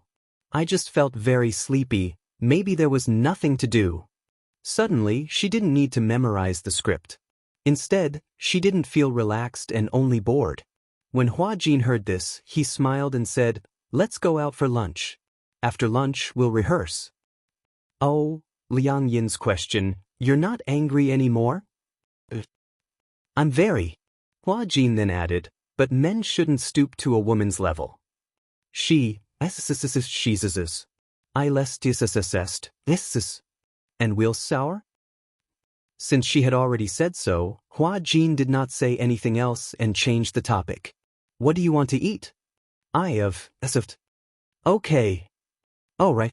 At the mention of pizza, Liang Yin suddenly smiled mischievously and said, Boss, I'm working for you. You haven't paid me yet. Hua Jin took out his cell phone and asked, Do you still remember your bank account number? Yeah, I remember. Give it to me. Are you going to pay me? Chapter 3942. Hua Jin said generously, I'll transfer the money directly to your account. Liang Yin gave him her bank account number. Hua Jin held his cell phone. After a while, Liang Yin's cell phone beeped with a notification that the money had been transferred to her account. Liang Yin picked up her cell phone and glanced at it. It was a notification from her account that she had received $1 million. She was so shocked that her eyes widened. 1 million? Yeah. So much. Liang Yin had never seen so much money before and was dumbfounded. $1 million. She had only acted in a few scenes for him to earn so much money. Liang Yin felt that this money was like a pie that had fallen from the sky. You acted in 2 episodes for me. I told you before that we'll split the pay in half. $1 million for 2 episodes. As Hua Jin said this, his lips curled into a smile. Moreover, you acted very well. You deserve this pay. Liang Yin hugged her cell phone in surprise, her face full of happiness. Seeing her expression, Hua Jin couldn't help but laugh. Do you feel like you've suddenly become a nouveau riche? Did you know? Some people in my hometown demolished a few hundred square meters of private property. Guess how much it cost to demolish it? How much? $800,000. Hua Jin expressed his surprise. What kind of remote place is your hometown? Why is it only $800,000? Anyway, it's not far from the capital. But it's been developed into a highway. After all, to Liang Yin, getting $1 million after acting in such a small role was undoubtedly the same as winning the lottery. As Liang Yin said this, she stood up and patted Hua Jin's shoulder generously. Let's go, I'll treat you to pizza today. Yo, Boss Liang is so generous. There was a Western restaurant in the film studio complex. It was very secretive. Basically, it was a private room. Most paparazzi wouldn't be able to sneak in. Hence, most celebrities liked to dine at this Western restaurant. On the way, they bumped into some celebrities. When they saw Hua Jin, they greeted him respectfully. Although Hua Jin wasn't considered a veteran actor in the entertainment industry, his acting skills were one of the best among the new generation of male idols. The producers and directors in the industry thought highly of him and he had many roles. At the entrance of the Western restaurant, they bumped into the assistant director of Heavy Snow. Usually, in a film crew, most of the assistant directors were in charge of casting. Upon seeing Hua Jin, the assistant director grumbled to him. Something happened in the production crew recently. What happened? Hua Jin could not help but express his concern when he saw the assistant director's frown. Didn't you know? Li Jin was kicked out. It flew. Hua Jin was a little surprised. Oh, speaking of which, who is Li Jing? Oh, the director knew that Hua Jin usually did not get close to other actresses, so he mentioned, she's the one who played Gu Huanyao. Auntie? In the production crew, although Li Jin looked younger, she was still old. Hence, everyone in the crew called her Thi. Why was she kicked out? Chapter 3943. The assistant director's face was full of worry as he said, Look, we've been choosing and choosing, but we haven't picked anyone. Liang Yin stood at the side, bored to death. She was sizing up the people coming and going. On average, 1 out of 5 people was a big star. She watched them with great interest. Usually, she wouldn't have such an opportunity to be in close contact with these big stars. She would only catch a few glances on TV. At the film studio, any one of them would be a star. Liang Yin was already used to it. It wasn't like her first day on set, when she was surrounded by big stars and felt a little uneasy. Now, she had a normal attitude toward stars. She felt that these stars were good at acting and were pretty, but they were actually no different from ordinary people. Especially after spending so much time with Hua Jin, she felt that stars were also ordinary people. It was just entertainment that gave them the halo of idols. Hua Jin chatted with the assistant director for a while, then he turned around and called out to Liang Yin, "Liang Yin, go in." Liang Yin turned around, nodded, and walked towards Hua Jin. Seeing Liang Yin beside Hua Jin, the assistant director's eyes lit up. "Hua Jin, who is this?" "Oh," Hua Jin introduced her, "my assistant." "Are all your assistants so pretty? I don't remember you being this assistant before. Are you talking about Xiaoqi?" Hua Jin got angry at the mention of Xiaoqi. Xiaoqi was currently doing advanced training at the company's headquarters. When she came back, he would find a chance to get rid of her. He was a very vengeful person. Especially after seeing Xiaoqi's ugly face, he was secretly certain that when he had the chance, he would get rid of her. The assistant director, on the other hand, was sizing up Liang Yin seriously. His gaze was full of admiration, and he praised her from time to time. "Your assistant looks quite like a star. What's her name?" Liang Yin smiled and introduced herself naturally, "Liang Yin." That's a good name." As the assistant director spoke, he smiled and asked Liang Yin, "Want to come for the audition? Now, there's an empty role in the production team, and we're worried that we can't find a suitable candidate." Liang Yin was a little surprised. She did not expect to be invited to an audition. When Hua Jin heard this, he was also a little surprised. However, he had originally thought that since there was an opportunity, he might as well let Liang Yin have a try. After all, her image was not bad and her acting skills were also very good. He belonged to the gifted type. He originally wanted to wait until dinner to ask for Liang Yin's opinion. But he did not expect that the assistant director would choose Liang Yin at first glance and invite her. Hua Jin also felt that Liang Yin could give it a try. "Are you willing?" As she was Hua Jin's assistant, the assistant director's attitude was more polite. Liang Yin glanced at Hua Jin, as if asking for his opinion.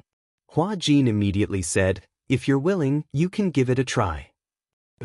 Liang Yin smiled and said, "It's my honor." "That's good." The assistant director nodded and said, "Tomorrow afternoon, you will follow Hua Jin to the set and recite a few lines. If Director Gu sees it and says it's okay, then you'll pass." As the role of the female lead was not very important, the basic knowledge of lines and acting skills were not particularly demanding. It mainly depended on one's state and looks. Chapter 3944. The assistant director still had something to do. He said goodbye to Hua Jin and left in a hurry. Liang Yin watched as the assistant director left. She turned around and glanced at Hua Jin. She was obviously a little conflicted. "Audition? I didn't expect to receive an audition invitation." Hua Jin smiled and pushed the door open. As he walked towards the private room, he said, "Do you like acting? I didn't like it before, but after interacting with it, I find it interesting." When Hua Jin heard this, his lips curled into a smile. "Filming isn't that easy. In your eyes, you might think that acting is just about having a lot of money, a lot of fans, limitless glory, and everyone knows your name. But in reality, acting is not that simple.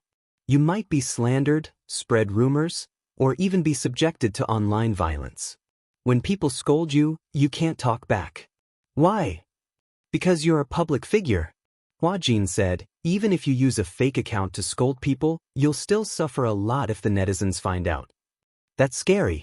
But if you have a strong background, no one will dare to touch you." "I don't have a strong background." Liang Yin was a little scared. After all, she didn't particularly like acting. She was interested in acting because the pay was high and sometimes she felt that acting was quite fun. But if it was really as scary as Hua Jin said, she was a little scared. "But you can sign a contract with Qin Zhou." Hua Jin smiled mischievously. "If you become his artist, won't you have a lot of opportunities to interact with him?" Agent? An agent is the agent of an artist's career. A good agent has a lot of resources and can help you with everything outside of work. Liang Yin was a little moved when she heard this. She admired Qin Zhou. She felt that Qin Zhou had a very mature temperament. It was a charm that men of Tang Yu and Hua Jin's age didn't have. Many girls liked men who were older than them. Mature, steady, reliable, and gave them a sense of security. She wasn't a shy person. If she liked someone, she would say it directly. Is he willing to sign me? Hua Jin said, I'll help you find out later. All right. Liang Yin said with a smile, after it's done, I'll treat you to something delicious. Who cares? Also, keep your distance from me. If you cause another soul misalignment, I'll definitely jump off a building. When Liang Yin heard this, she also kept a distance from him with lingering fear. Especially when they passed by the fountain in the courtyard, the two of them were especially vigilant. As the saying goes, once bitten, twice shy. After lunch, the two of them went back home. Liang Yin accompanied Hua Jin to go through the script. Hua Jin also gave her the lines for Yubuteri. Liang Yin took it back and memorized it seriously. The next day, Hua Jin brought Liang Yin to the set. He acted, while Liang Yin was brought to the audition by the assistant director. When Hua Jin finished filming, he saw that Liang Yin was already sitting in the waiting area. However, her expression was a little strange. It was indescribably strange. He walked over and asked her, how was the audition? It was okay. Okay. This word seemed a little ambiguous. Liang Yin's expression was obviously not right. Chapter 3945. Director Gu is quite satisfied with me, but the assistant director said that I did well in the audition. However, there is another person who wants the role. If I want to act, I have to go through a second round of auditions. A second round of auditions? When Hua Jin heard this, he didn't think much of it. Usually, there is only one round of auditions. Why would there be a second round? Is the assistant director trying to take advantage of you? Take advantage of me? Hua Jin nodded and said, yes. After all, the roles in this production are all highly sought after. Basically, once you act in it, you will be famous. There are many small-time actresses who want to act in it, but Director Gu has always looked down on them. The assistant director has been racking his brains over this matter. I think he wants to use this opportunity to get some benefits from you. Money? Yes. I also thought that he wanted to use this as an excuse to ask me for packaging fees, so I asked him indirectly. He said that I don't need to pay for packaging fees. Hua Jin felt that it was even more strange. So, when is the second round of auditions? Liang Yin answered honestly, tonight. Tonight? Yes, I'll go to his room. He said that he wants me to act one more time so that he can think about it carefully. As Liang Yin said this, her expression became even more strange. But won't it be too suspicious if I go to his room tonight? He won't want to sleep with me, will he? When Hua Jin heard this, his face darkened. He wants you to go to his room? Tonight? Yes. Do you even need to ask? When Hua Jin heard this, he was also very angry. He sat beside her and said, you're not allowed to go. He obviously wants to sleep with you. When you go into his room, you won't be able to tell how many people are in the room and whether you can walk out of it. This assistant director also had a criminal record. Rather than a criminal record, it was more like one was willing to be hit and the other was willing to be hit. As the assistant director, he was in charge of the casting process. Other than the roles that the sponsors and the director had assigned, the other roles depended on what he said. Naturally, there would be people who wanted to climb up the ladder. In fact, there were many of them. However, this assistant director was known for his ugly table manners in the industry. He was quite ruthless when it came to playing with women, especially when he used the excuse of discussing the script to invite two popular actresses to talk about the script. It would have been fine if it was just the unspoken rules, but he had already instructed the paparazzi to release the news in advance and take pictures of the two actresses following him into the hotel. Then he held onto these photos and waited for the drama to finish filming and enter the promotional period. Then he casually released these photos, but it was still considered a sensation for a while. In reality, no one cared about these two young actresses. All they cared about was the dark side of the entertainment industry that no one knew about. Because of this, the show became popular and was bought over by a media website at a high price. The viewership ratings also broke records. However, the reputations of these two young actresses had been completely ruined. They had been used as stepping stones, and there was no place for them to cry. Later on, she had plastic surgery, changed her name, and took on a few dramas, but they were all lukewarm. As for this assistant director, because of the unbreakable publicity, he was still doing well. The entertainment industry was like this. It was an abyss of suffering. It was easy to dodge a spear in the open, but hard to defend against a stab in the dark. In order to rise and fall in the industry, it depended on who was ruthless enough. Usually, those who stood at the top were those who could go all out. Chapter 3946. Liang Yin still had a lingering fear when she heard this. Luckily, she had reported this matter to Hua Jin in advance because she also felt that it was quite suspicious. That was why she had her suspicions and told Hua Jin about it. She didn't expect that there would be so much involved. Then I won't go. Liang Yin knew that this opportunity was very precious. If she didn't go, she might even offend the assistant director. However, she really didn't want to come into contact with such things. If this was the price to pay for being famous, she was willing to give it up. Sigh. Liang Yin had underestimated her own experience. Hua Jin saw her disappointed look and comforted her. It's okay. It's not like this role is the only thing you want. Later, I'll ask Qin Zhou to see if there are any vacancies in the cast. No need.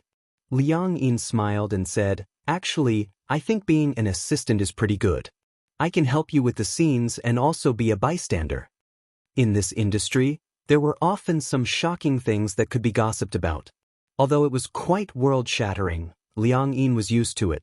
She enjoyed the gossip. Hua Jin didn't take it to heart. After all, Liang Yin didn't seem to take it to heart either. At night, Hua Jin was reading the script when his cell phone suddenly rang. He picked up the phone and realized that it was the assistant director. There were two assistant directors in the cast. One was in name and the other was in charge of casting and high-level affairs. His name was Meng Hao. Hua Jin didn't give him a contact number, but there was a group account in the cast. Looking at this account, Hua Jin recognized that it was Meng Hao. Usually, Meng Hao wouldn't call him unless it was something important. He guessed that this must have something to do with Liang Yin. When he picked up the phone, the other party asked directly, Hua Jin, what's wrong with your assistant? Didn't you say that there's an audition tonight? Why don't I see her? Also, I can't get through to her cell phone. Director Meng, I've heard about what happened today. I was the one who told Liang Yin not to go. Liang Yin is innocent. You can fool her, but can you fool me? Do you think I don't know what you're planning? In this industry, if you want to be in a film, you have to go all out. But, Liang Yin is my assistant. Even if you want to give me face, you shouldn't do this. That's fine, but you actually came to me to ask for him? There was a deathly silence on the other side. After a long time, Meng Hao smiled. He naturally expected that Liang Yin must have told Hua Jin about this matter, so he didn't avoid it. After all, she was just an assistant. She expected that Hua Jin would at most turn a blind eye to it and not care about it. Meng Hao had taken a liking to Liang Yin. With Liang Yin's looks, it was definitely rare to see someone like her in the entertainment industry. Many celebrities in the entertainment industry had their looks altered, but they often looked like the product of an abortion line. This included the newcomers, who had undergone plastic surgery to look like popular actresses. Yun Shirshir, who had been popular for a while, had such a pure and innocent face. She was already a little tired of looking at all these faces. There weren't many natural beauties like Liang Yin. She was definitely a treasure. The more Meng Hao looked at her, the more he liked her. Aya, this is an inevitable process. You should know. Who doesn't come here at this time? If you can't even accept this, how can you stay in the entertainment industry? Chapter 3947. When he said this, Meng Hao was immediately displeased. Even his tone became lukewarm. Hua Jin, you're not ordinary now. You're famous. Don't forget how you got to where you are in the past. You're looking down on the unspoken rules. Don't you think that your unbearable past is a stain that you can never erase? Do you think that the past doesn't matter now that you're famous? Hua Jin is just an assistant. Do you have to be so protective of her? When Hua Jin heard this, his face turned pale. Then, he retorted, "Director Meng, let's talk about the facts. If you want to use the unspoken rules on my assistant, then let's talk about it openly. I can't say anything if a man and a woman are willing. But don't you think that's too disgusting to deceive her?" Perhaps it was this word that enraged Meng Hao. "My mother doesn't even think that you're disgusting. Who knows what kind of person your assistant is? She pretends not to know. But since she wants to be in this industry, don't she know how complicated it is?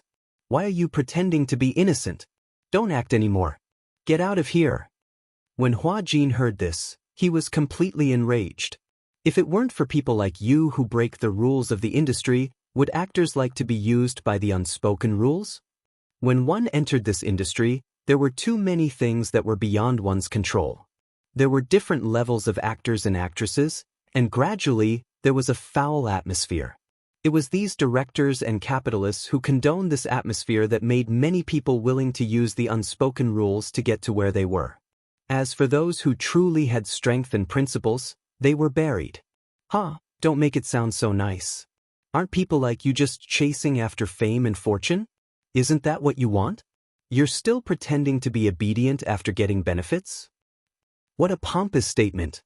All right, that's enough. Meng Hao interrupted him impatiently. People like you are at the bottom of this industry. People like you deserve to please us. No matter how glorious you are, you'll be under us for the rest of your life. With that, the phone was hung up harshly. Hua Jin stood by the floor-to-ceiling window, holding his phone. He was so angry that he was trembling. Damn it. People like you, no matter how glorious you are, will be suppressed by us for the rest of your lives. These words were like a stab to his heart. Hua Jin clenched his fists. The old scars in his heart were ruthlessly torn open. Even the scabs and skin were badly mangled. "Hua Jin," Liang Yin's weak voice suddenly came from behind. Hua Jin didn't dare to turn around and let her see him in such a sorry state. Liang Yin was just about to return the script when she heard Hua Jin arguing with someone through the door. Worried, she swiped the room card and heard Hua Jin and Meng Hao arguing. She felt especially upset when she heard that. She didn't know why, but when she looked at Hua Jin's lonely back, she actually felt an incomparable heartache. She walked over gently and held his shoulder carefully. "Hua Jin, are you okay?" Hua Jin shook his head and said, "I'm fine." Liang Yin looked at him quietly, feeling a little upset. She remembered how Qin Zhou looked a little distressed when he talked about Hua Jin during breakfast in the morning. "Actually, I don't manage artists anymore, but Hua Jin is the only one I've made an exception for." Chapter 3948. She didn't like Hua Jin in the past because there were rumors that Hua Jin acted like a big shot and bullied newcomers and actors in the same crew. That was just his defiance. Defiance against the rules of the entertainment industry. Defiance against those who were suppressing him. Unlike many other artists, he was forced to enter the entertainment industry. Even though he floated in the big dye vat that was the entertainment industry, he still managed to maintain the innocence of a child. Liang Yi knew about his past. No wonder he reacted so violently when he found out that the director had asked her to talk about the script at night. "Liang Yi, I regret it." As Hua Jin spoke, he turned around with a sullen expression. "You'd better never step into this industry. You can't afford to lose." He was the victim, so why did he have to drag Liang Yin into this? There was too much darkness and unfairness in this industry to begin with. Liang Yin shouldn't have stepped into this industry. Liang Yin paused for a moment and smiled. "I used to think that you were a perverse and rebellious idle boy. Actually, Hua Jin, haven't you realized that you're a very gentle person?" When Hua Jin heard this, he didn't understand why she said that. Gentle? Although you always say mean things, you've always been taking care of others. Thank you for thinking so much for me." Hua Jin and Liang Yin looked at each other and smiled. Liang Yin giggled and said, "Moreover, if I really enter the industry, many actresses won't be able to make a living." Hua Jin couldn't help but retort, "What do you mean by that?" "Look, someone with good acting skills and good looks like me gets paid so cheaply. Isn't it obvious that I'm stealing their jobs?" When Hua Jin heard this, he couldn't help but laugh. "That's right. Liang Yin couldn't help but reach out her hand and rub his face as if she was coaxing a child. Aya, why are you so cute when you laugh? Hua Jin was angry and amused at the same time. He slapped her hand away. Stop fooling around. I'm serious. Liang Yin pouted. You should smile more. Hua Jin curled his lips into a half-smile and raised his hand to pinch her cheek. The next day, Liang Yin had something to do and was not in the hotel. Hua Jin was filming and coincidentally bumped into the assistant director. Speaking of which, it was rather strange. Last night, Meng Hao and Hua Jin had gotten into a huge argument over the phone. When they met in front of Director Gu, Meng Hao smiled cheekily at Hua Jin. However, Hua Jin did not give him much face and rolled his eyes at him. When Meng Hao saw this, he was furious, but he had no choice but to swallow his anger.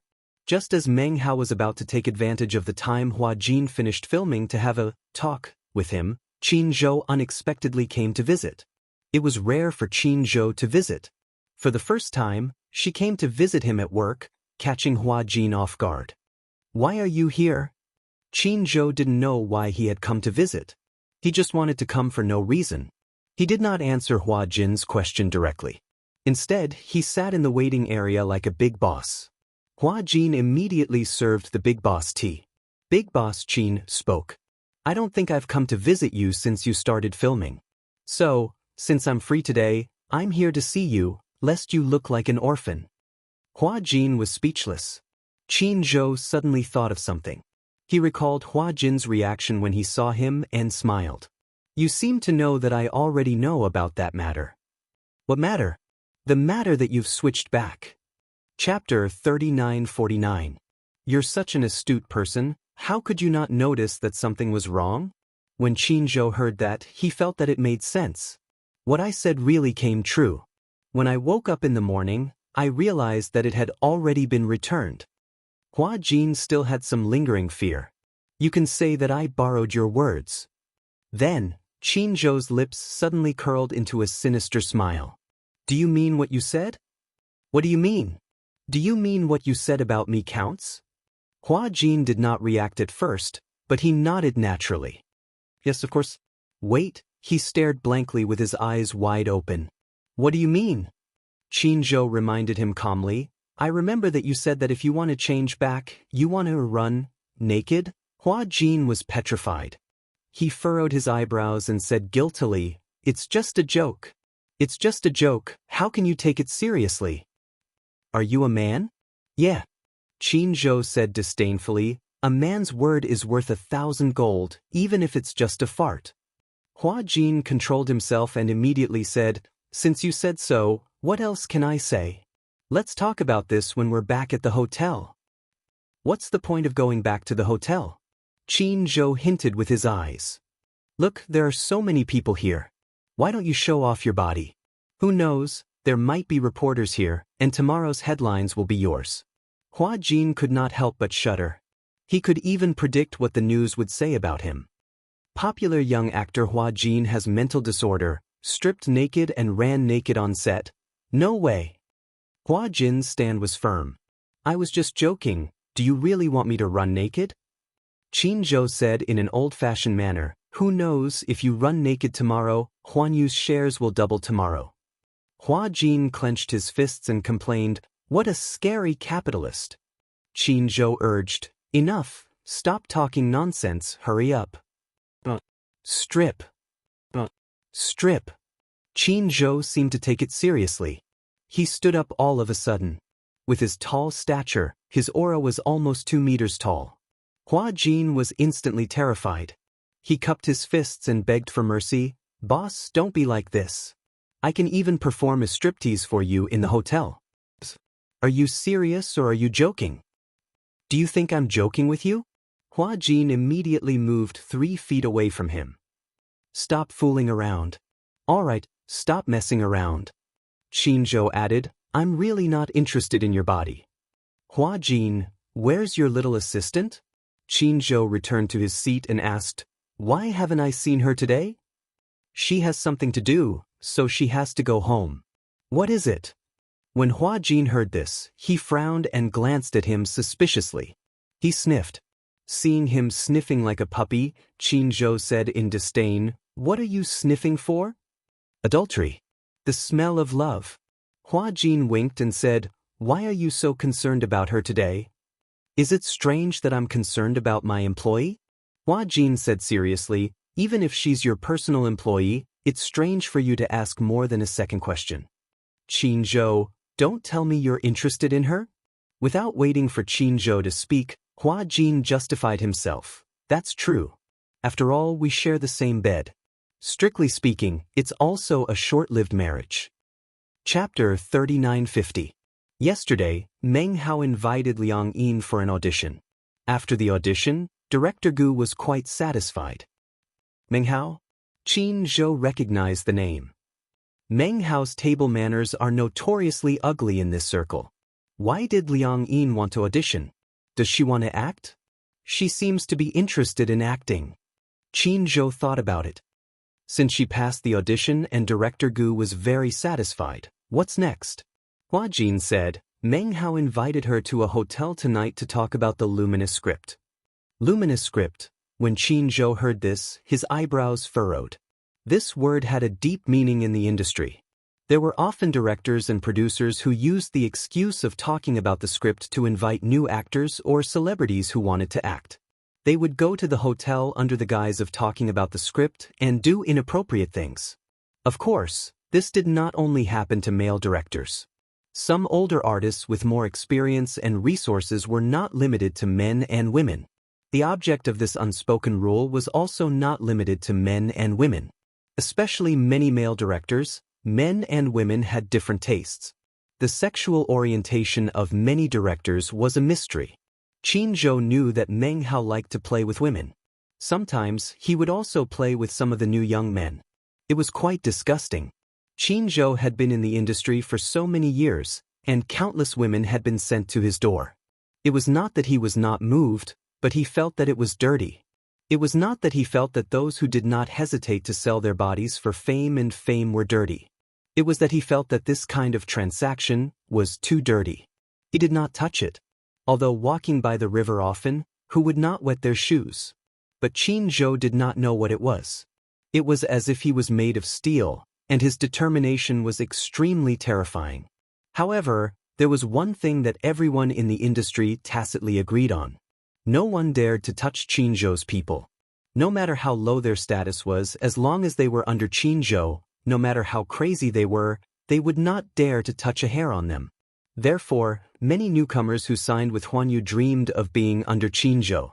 Because if they became Qin Zhou's artists, not only would the resources be explosively good, but they would also not have to go through those ugly unspoken rules.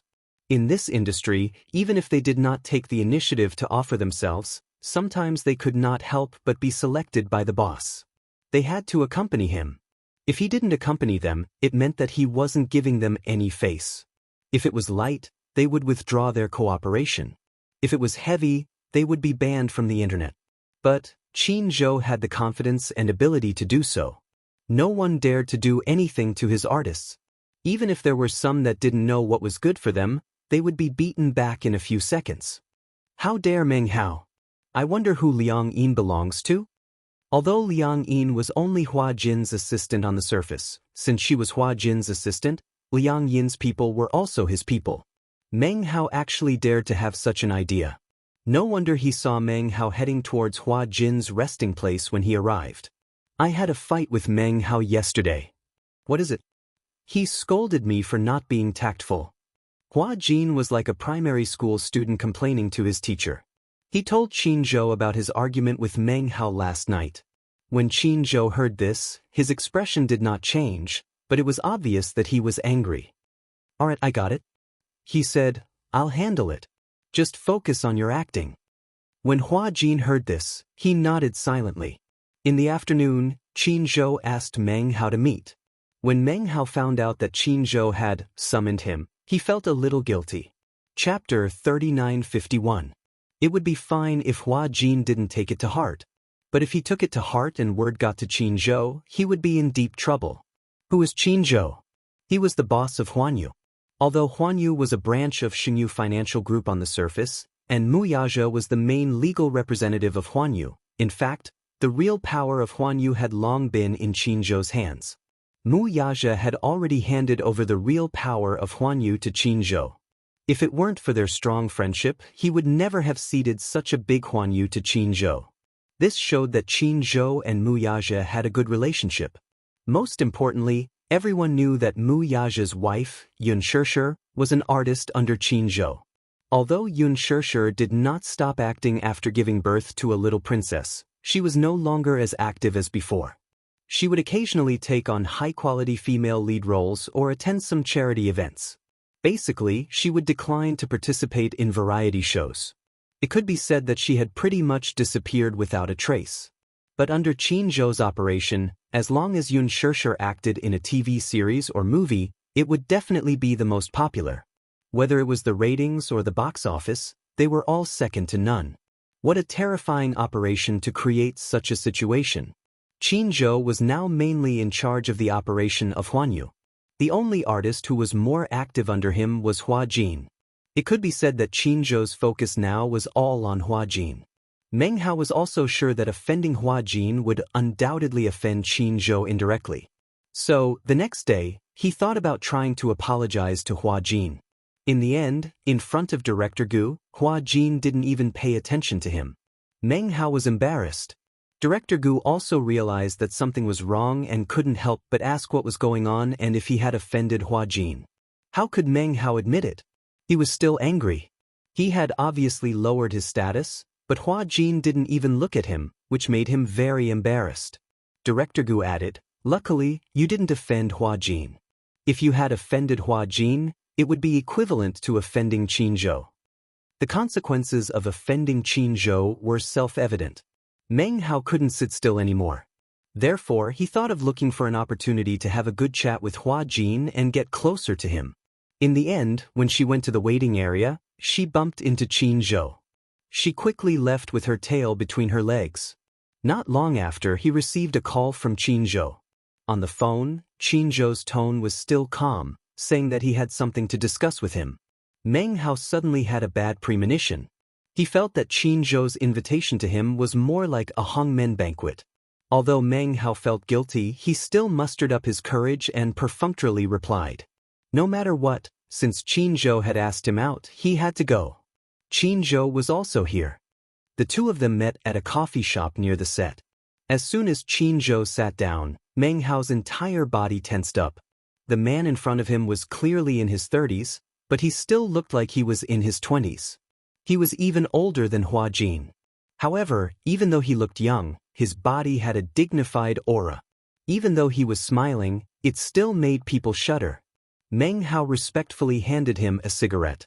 Chapter 3952. As Meng Hao spoke, he was about to light the cigarette. Qin Zhou did not take the cigarette.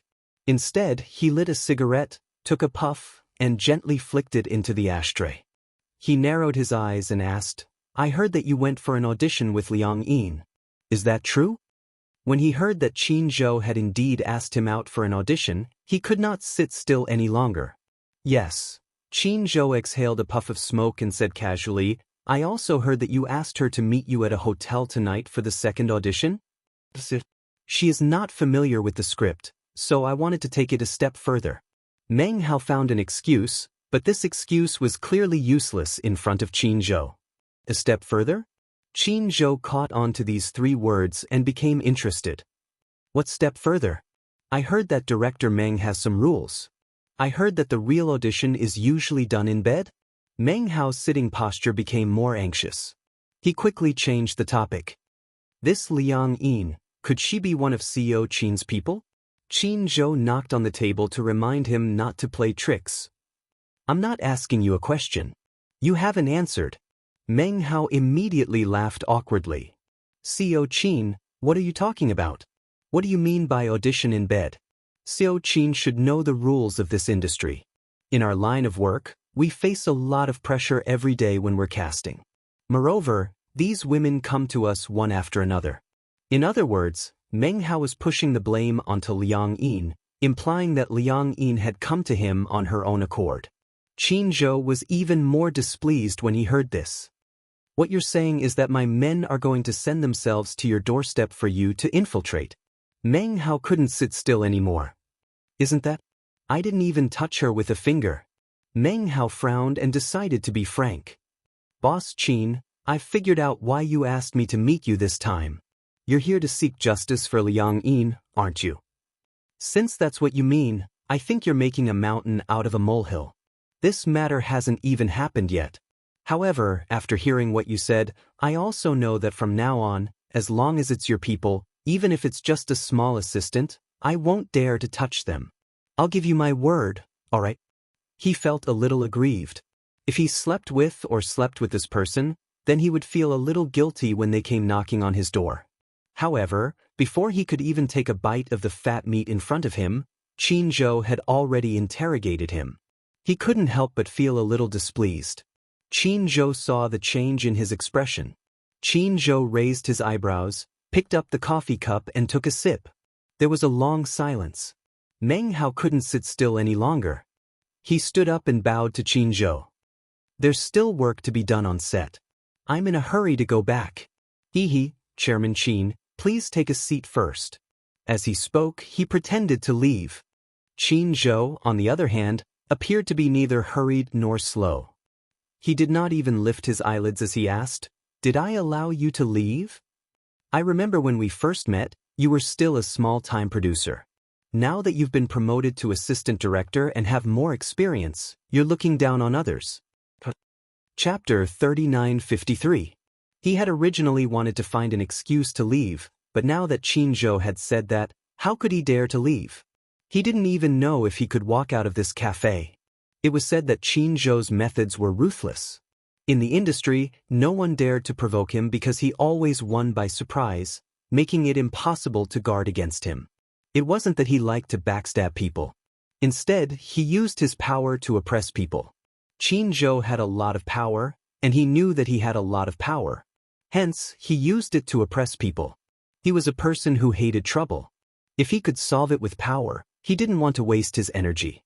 Meng Hao didn't know what Qin Zhou's motive was, so he decided to lay his cards on the table. CEO Qin, may I ask what you mean by this? Why don't you tell me directly? If I can compensate you, I will do my best to do so. Qin Zhou said slowly, I'm just a little surprised. I didn't think that there would be someone in this industry who would dare to offend my people. That's why I find it a little unbelievable. Meng Hao quickly said, I didn't think of it at first. Now I know that I didn't know the rules. Next time, I definitely won't do it again.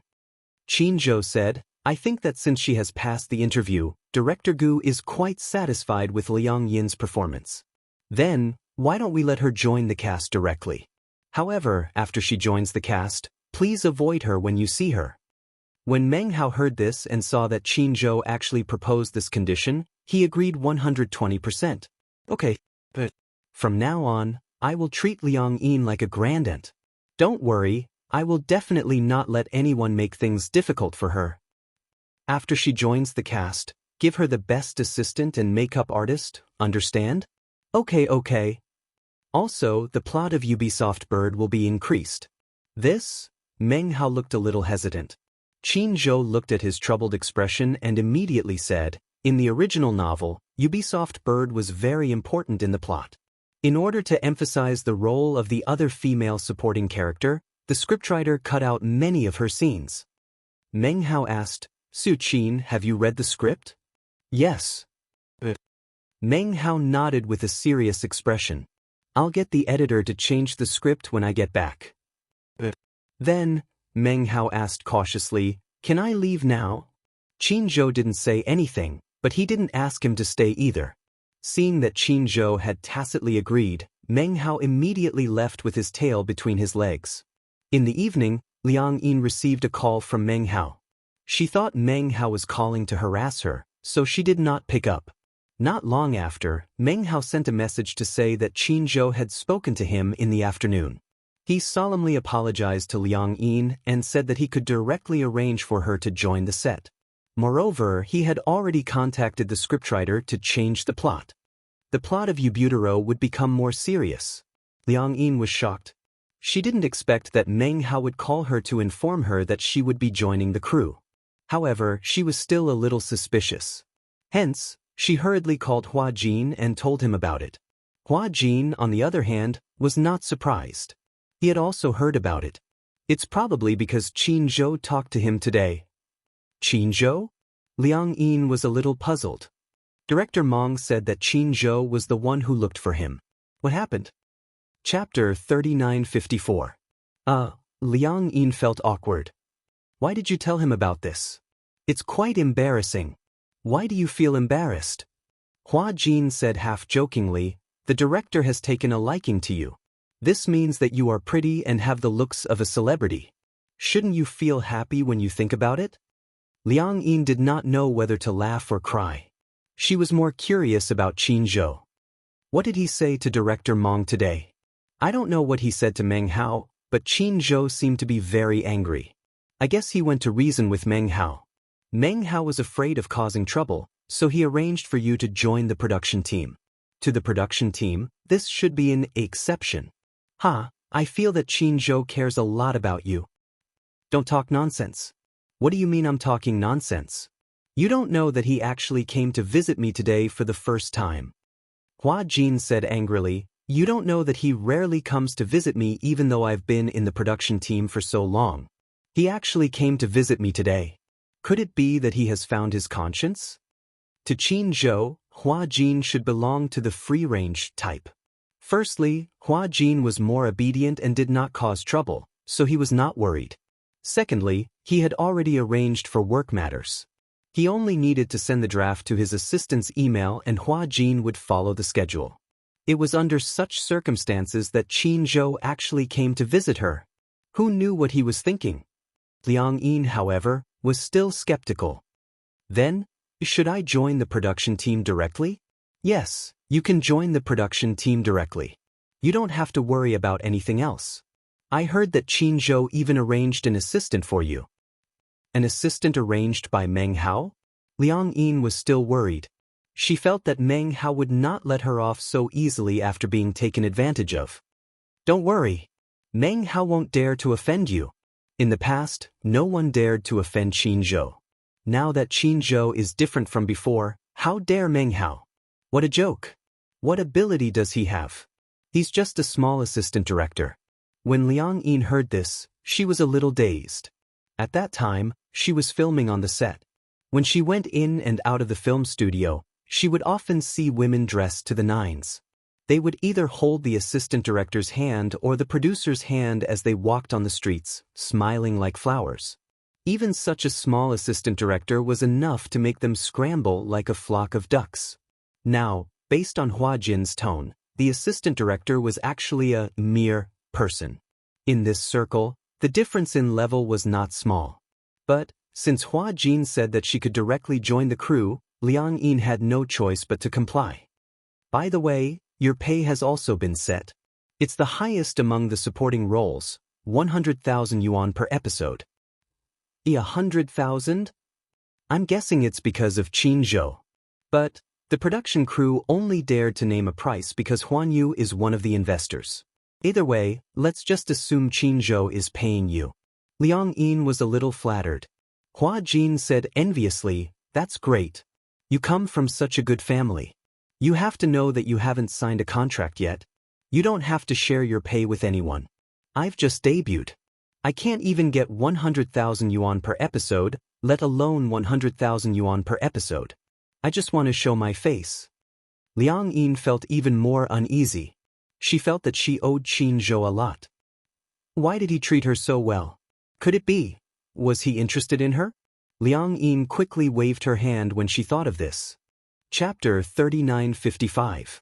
Just as Liang Yin's imagination was running wild, an unknown number called. Since she didn't save the number, she didn't know who was calling. She picked it up suspiciously. Qin Zhou's voice came from the other end of the line. Are you free tonight? Qin. Liang Yin recognized Qin Zhou's voice. She was so nervous that she couldn't be any more nervous. She stood up, looking a little uneasy, as if her idol was really standing in front of her. Qin Zhou heard her stuttering and obviously nervous. He couldn't help but laugh. You seem a little nervous when I called? But, why are you calling me?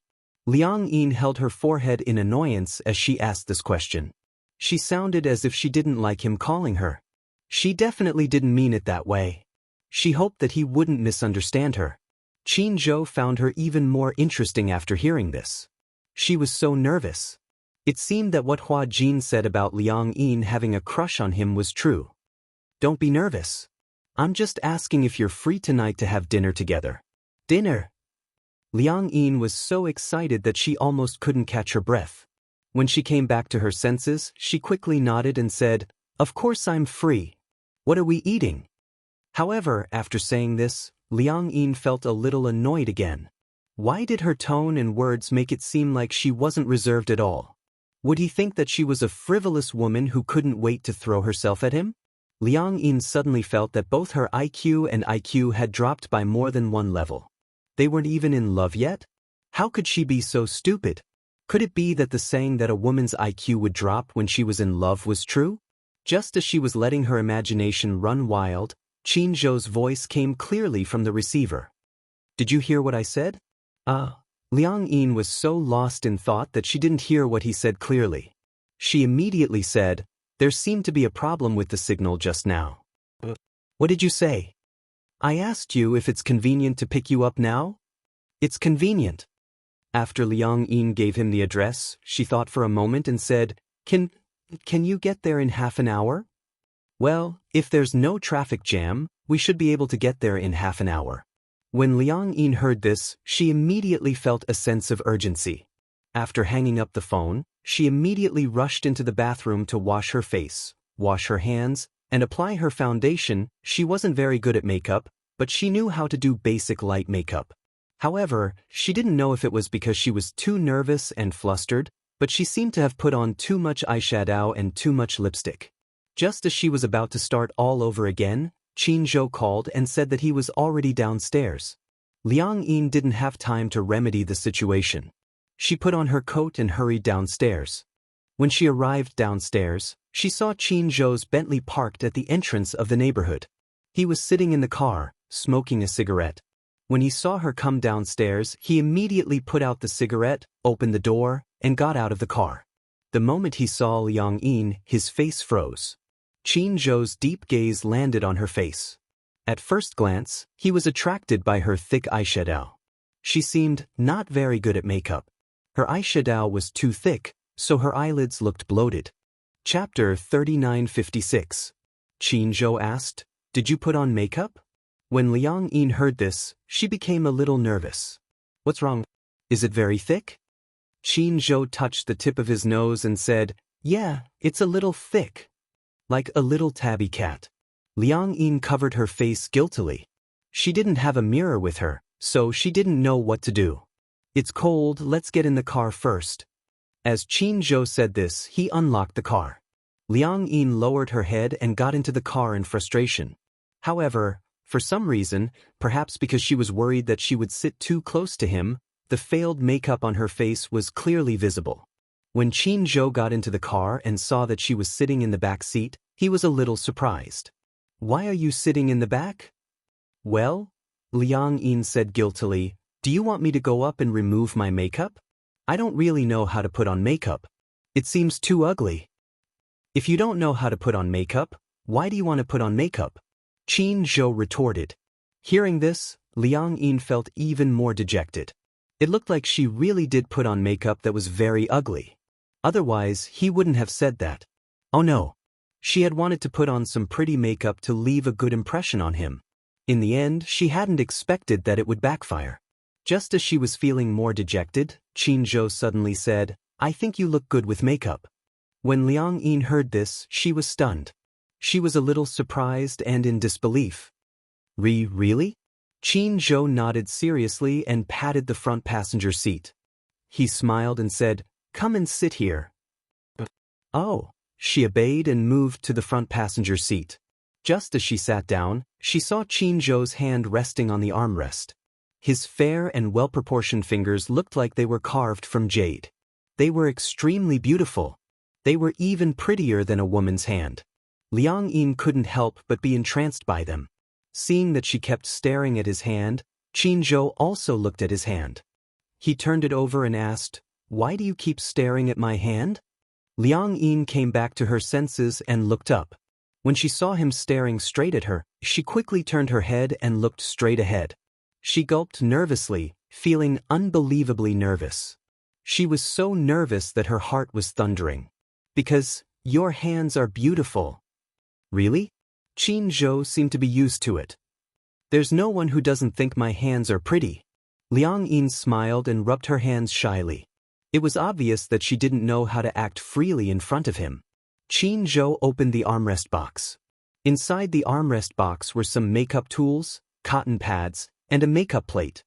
He took them out and said to her, "Let me help you touch up your makeup." Liang Yin did not react in time and was very surprised. "Do you know how to put on makeup?" "I know a little. In the past, when I was taking care of Xianxia, I was busy, so I would help him touch up his makeup. So, I'm used to having these things prepared." At the mention of Xianxia, loneliness flashed across Qinzhou's eyes. Liang Yin carefully took out the unpackaged food from the armrest and looked at the mirror. In the mirror, she finally saw her face that was not properly made up. It was purple. No wonder Qinzhou had been staring at her for so long. It was really unsightly. Qinzhou said, "Turn around." Chapter 3957. Her heart was beating faster and faster. As he was touching up her makeup, Qinzhou was very close to her. She could even feel the gentle breath coming from his lips. It was warm, but it was boiling hot. Liang Yin was so nervous that she didn't dare to speak. Even her breathing was cautious. After Qinzhou wiped away some of the puffy eyeshadow on her eyelids, he added some brown eyeshadow. It was very light, but it looked very natural. He then covered it with makeup powder. "It's done." It was done. Qinzhou handed her the makeup mirror. Liang Yin picked it up and looked at herself. Oh my God! What a godly makeup touch-up! Originally, her makeup was very stiff. She didn't want to say that it was very erotic. She didn't expect it to become so delicate after his skillful hands. "You look good." Liang Yin felt a little ashamed. Even a man looked better than her in makeup. Her hands were so bad that they were hopeless. Qinzhou smiled and said, "I think that with your talent, you don't need makeup unless it's a special occasion. You look very good without makeup." Liang Yin's face turned even redder. "What do you want to eat?" Qinzhou said, "I remember that you like Western food? I know a good restaurant. I'll take you there." When Liang Yin heard this, she was puzzled and asked, "Why do you want to treat me to a meal?" Qinzhou started the car and turned the steering wheel as he said, "Actually, nothing happened between us that night." Liang Yin was stunned for a few seconds. However, she quickly realized what Qinzhou was referring to. She immediately said, "You're talking about this. It's nothing. I didn't think too much about it." It's better for the person involved to explain it personally. Liang Yin was a little disappointed. She felt that Qinzhou's words seemed to be trying his best to distance himself from her. Actually, he didn't have to explain himself. She wouldn't let her imagination run wild. His explanation made it seem like he was trying to draw a clear line between them. "I know. I won't pester you because of this."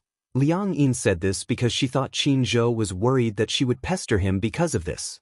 Qinzhou knew what she was thinking, but he wasn't in a hurry to explain. Instead, he said calmly, "I didn't mean anything by what I said that morning.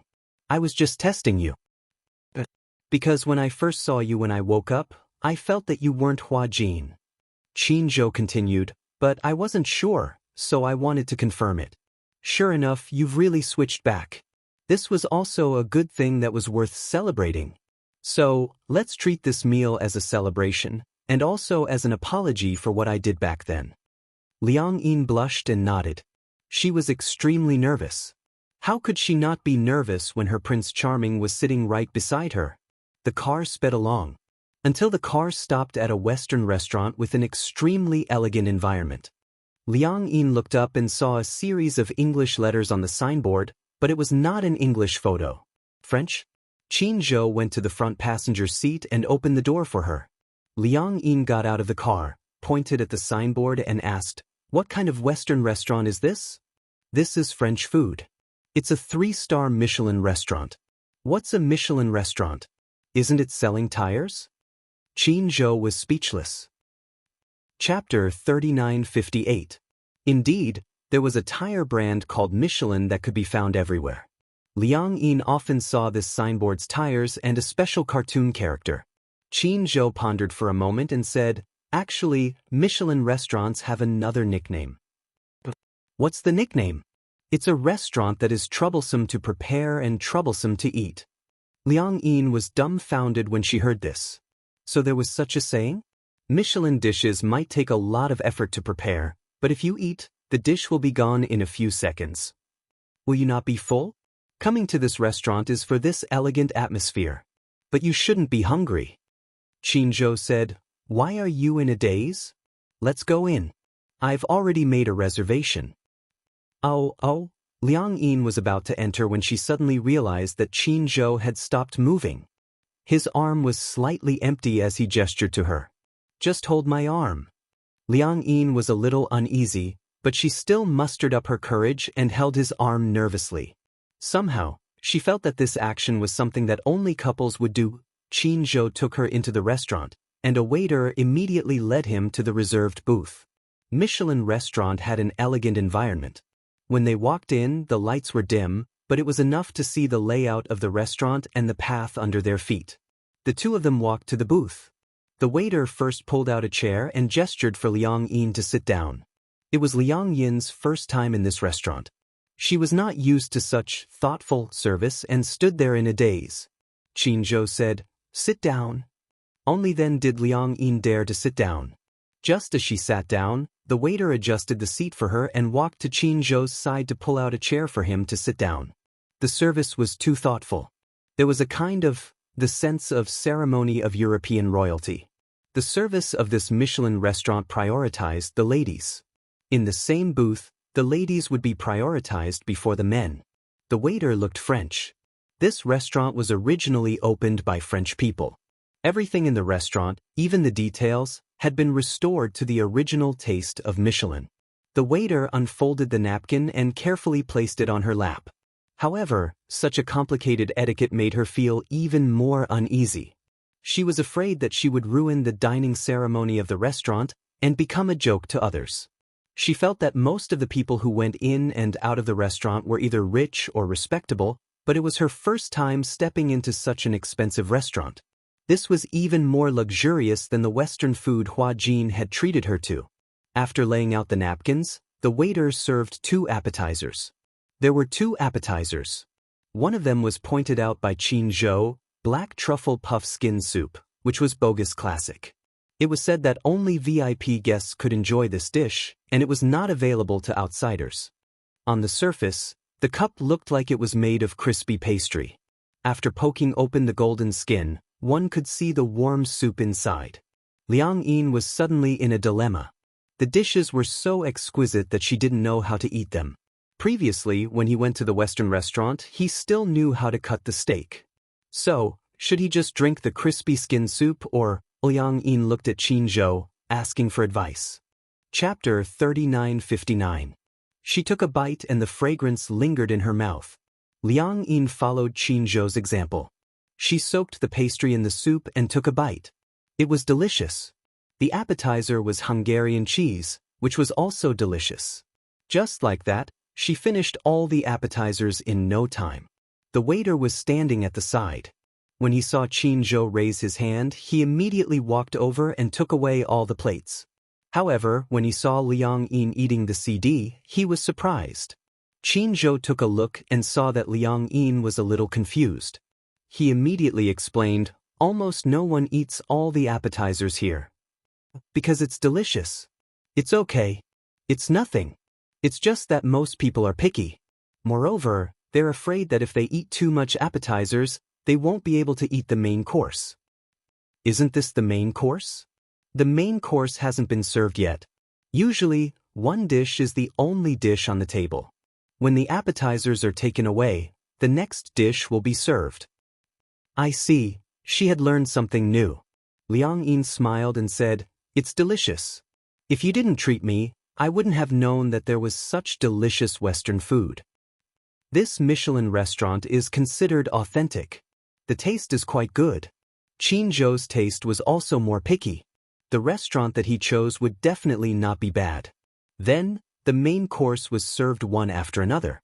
The music in the restaurant was soothing and gradually calmed Liang Yin's nervous mood.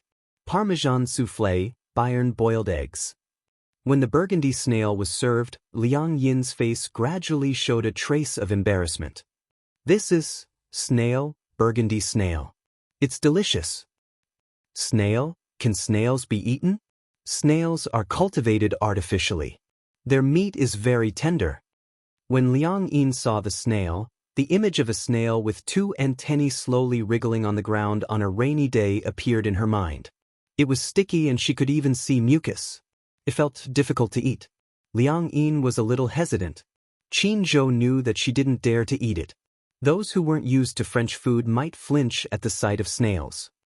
Actually, close your eyes and don't care what ingredients it's made of. Just try it. Perhaps because of Qin Zhou's encouragement, Liang Yin did not want to disappoint him. So, she closed her eyes and took a bite. If he forced himself to forget that it was a snail, the fat and tender texture and the sweet and fragrant juice were indeed delicious. However, when he thought about the appearance of the snail, he still found it hard to swallow.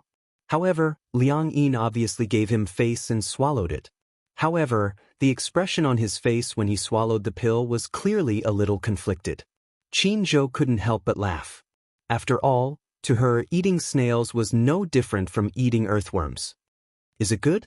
Not bad, but if you're not used to it, just put it aside. It's fine. It's a waste not to eat. Liang Yin closed her eyes again and took another bite. She had even eaten silkworm pupae before, so what was there to be afraid of snails? It was just a mouthful of protein. After temporarily ignoring the snail, Liang Yin no longer held any grudges. She ate the 3 snails and wiped the corners of her mouth with a napkin. Actually, if you ignore the fact that it's a snail, this dish is quite delicious. Qin Zhou pursed his lips and smiled. He raised his wine glass. Cheers.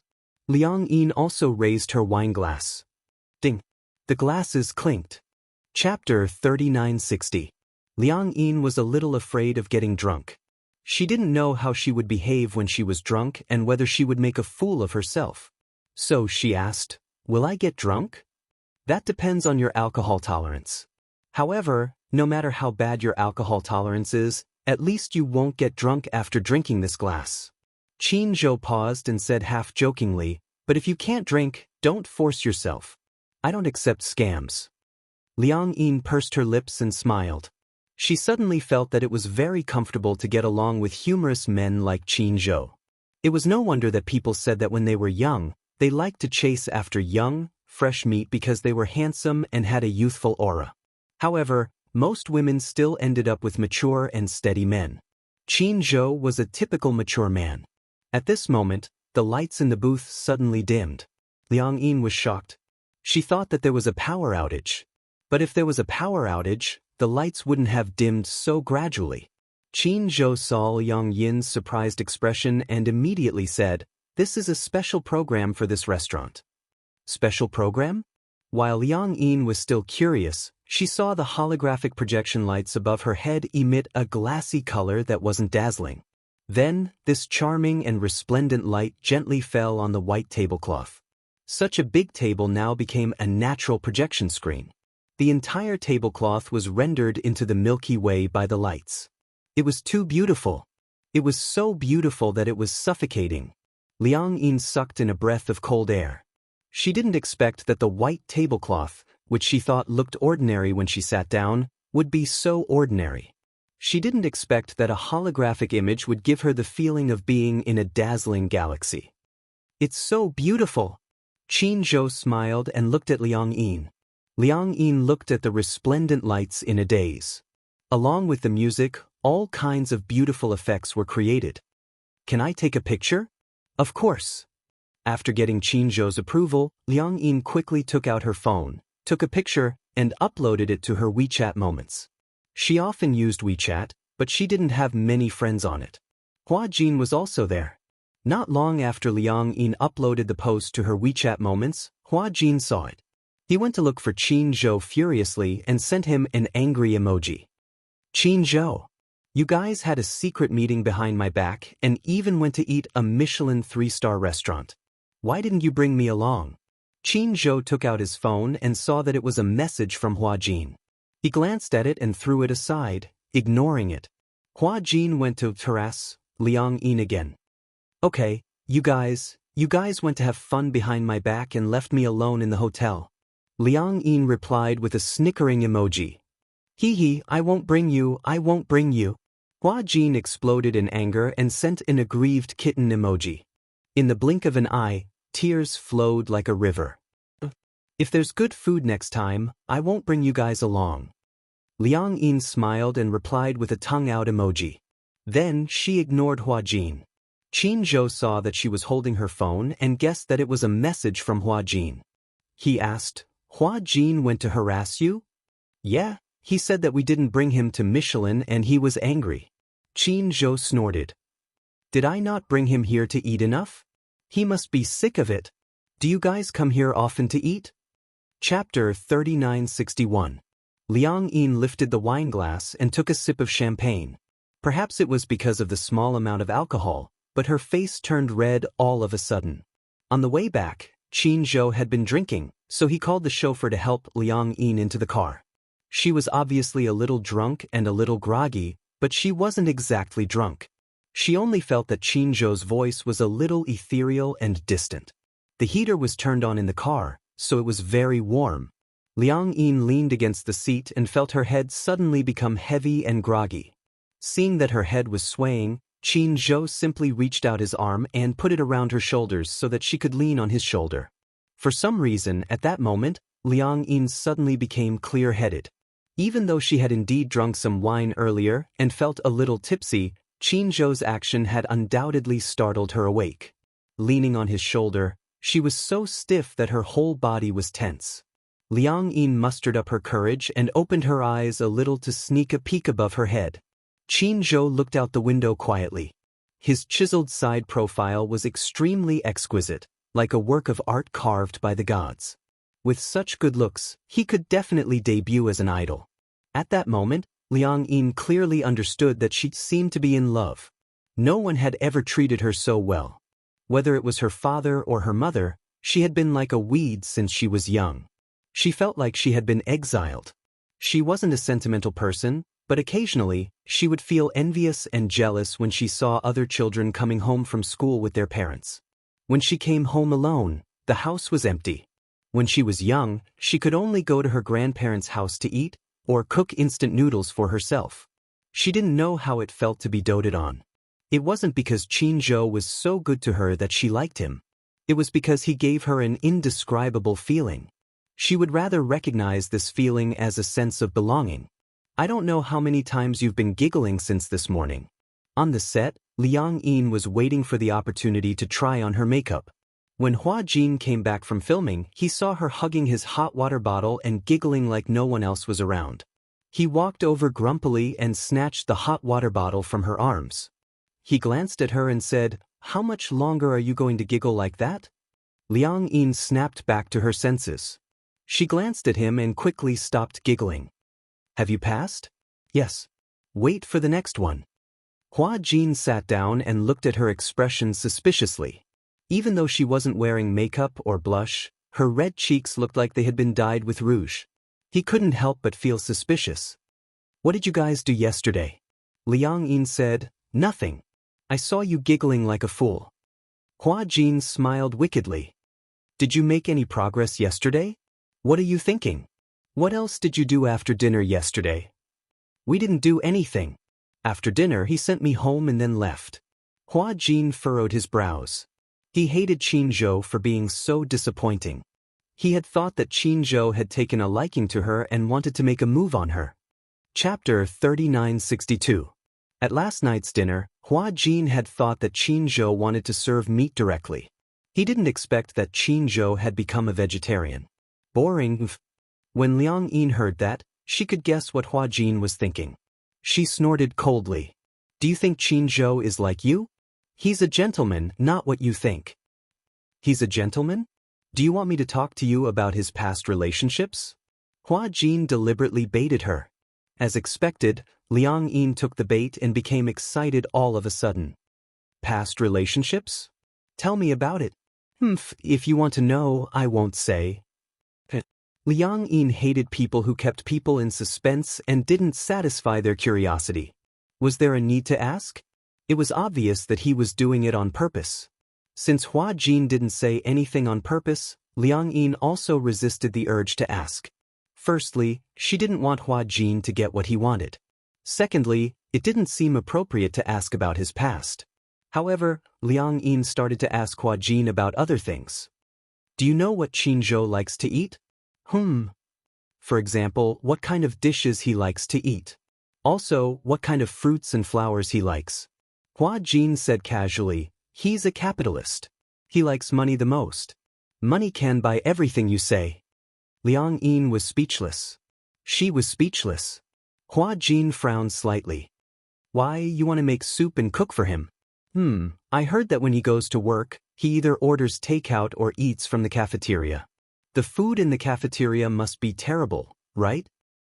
If I remember correctly, when Huanyu was still in charge of CEO Mu, the chefs in the cafeteria at Huanyu's headquarters were all 5-star chefs. This tradition hasn't been broken yet. In other words, he was saying that a 5-star chef would surely be able to cook better food than him. Liang Yin was rebuffed one after another. She pursed her lips, feeling wronged. I'll knit a scarf for him. Knitting a scarf.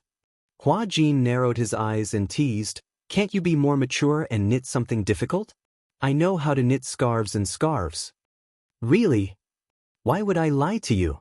Hua Jin said confidently, isn't a scarf just a matter of 2 needles tying a row of knots, then threading, hooking, and picking? Liang Yin was hit hard again. Her whole person was like a wilted eggplant. She hung her head and looked very depressed. But you can buy him a gift. I don't know what gift to give. I have a feeling that Qinzhou lacks nothing. Hua Jin winked at her. Do you know what Qinzhou likes? What?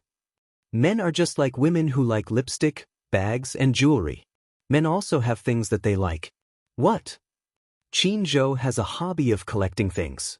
I remember his walk-in closet has a row of drawers filled with all kinds of beautiful cufflinks. In fact, most of them are out of print. Cufflinks? Liang Yin felt that it was not a problem. These cufflinks shouldn't be expensive, right? Those that are not expensive usually cost a few thousand yuan. Those that are expensive, such as those with diamonds or gems, cost a few 100,000 yuan. Those that are out of print cost a few million yuan. There are even some that are hard to estimate. Liang Yin was dumbfounded when she heard this. A few million yuan? She remembered that cufflinks were the kind that replaced the original cufflinks and were nailed to the cuffs.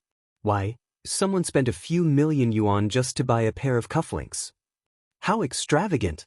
Chapter 3963. I remember when I accompanied Qinzhou to the Fashion Week last year, the brand manager of Cartier gave him a pair of cufflinks worth $1 million. There are also Bulgari and Hermes. Qinzhou prefers Bulgari and Versace. These 2 brands are the most common in the cufflinks at home. Liang Yin was already dizzy from listening to them. She felt that the $1 million she held tightly was not worth mentioning in front of these 2 brands. Evil capitalists. Wasn't the gap between the rich and the poor a little too big? After trying on her makeup, Liang Yin hailed a cab and went to the department store. Standing at the Bulgari counter, she was still dizzy. Should she buy it? If she did, what reason should she give to Qinzhou? Liang Yin thought hard and finally came up with a reason. Just say that I'm thanking him for treating me to a Michelin restaurant. But it's decided then. She put her hand in her pocket and held the bank card tightly. Because she had been holding it, the cold bank card felt warm. Liang Yin walked into the Bulgari counter, trembling with fear.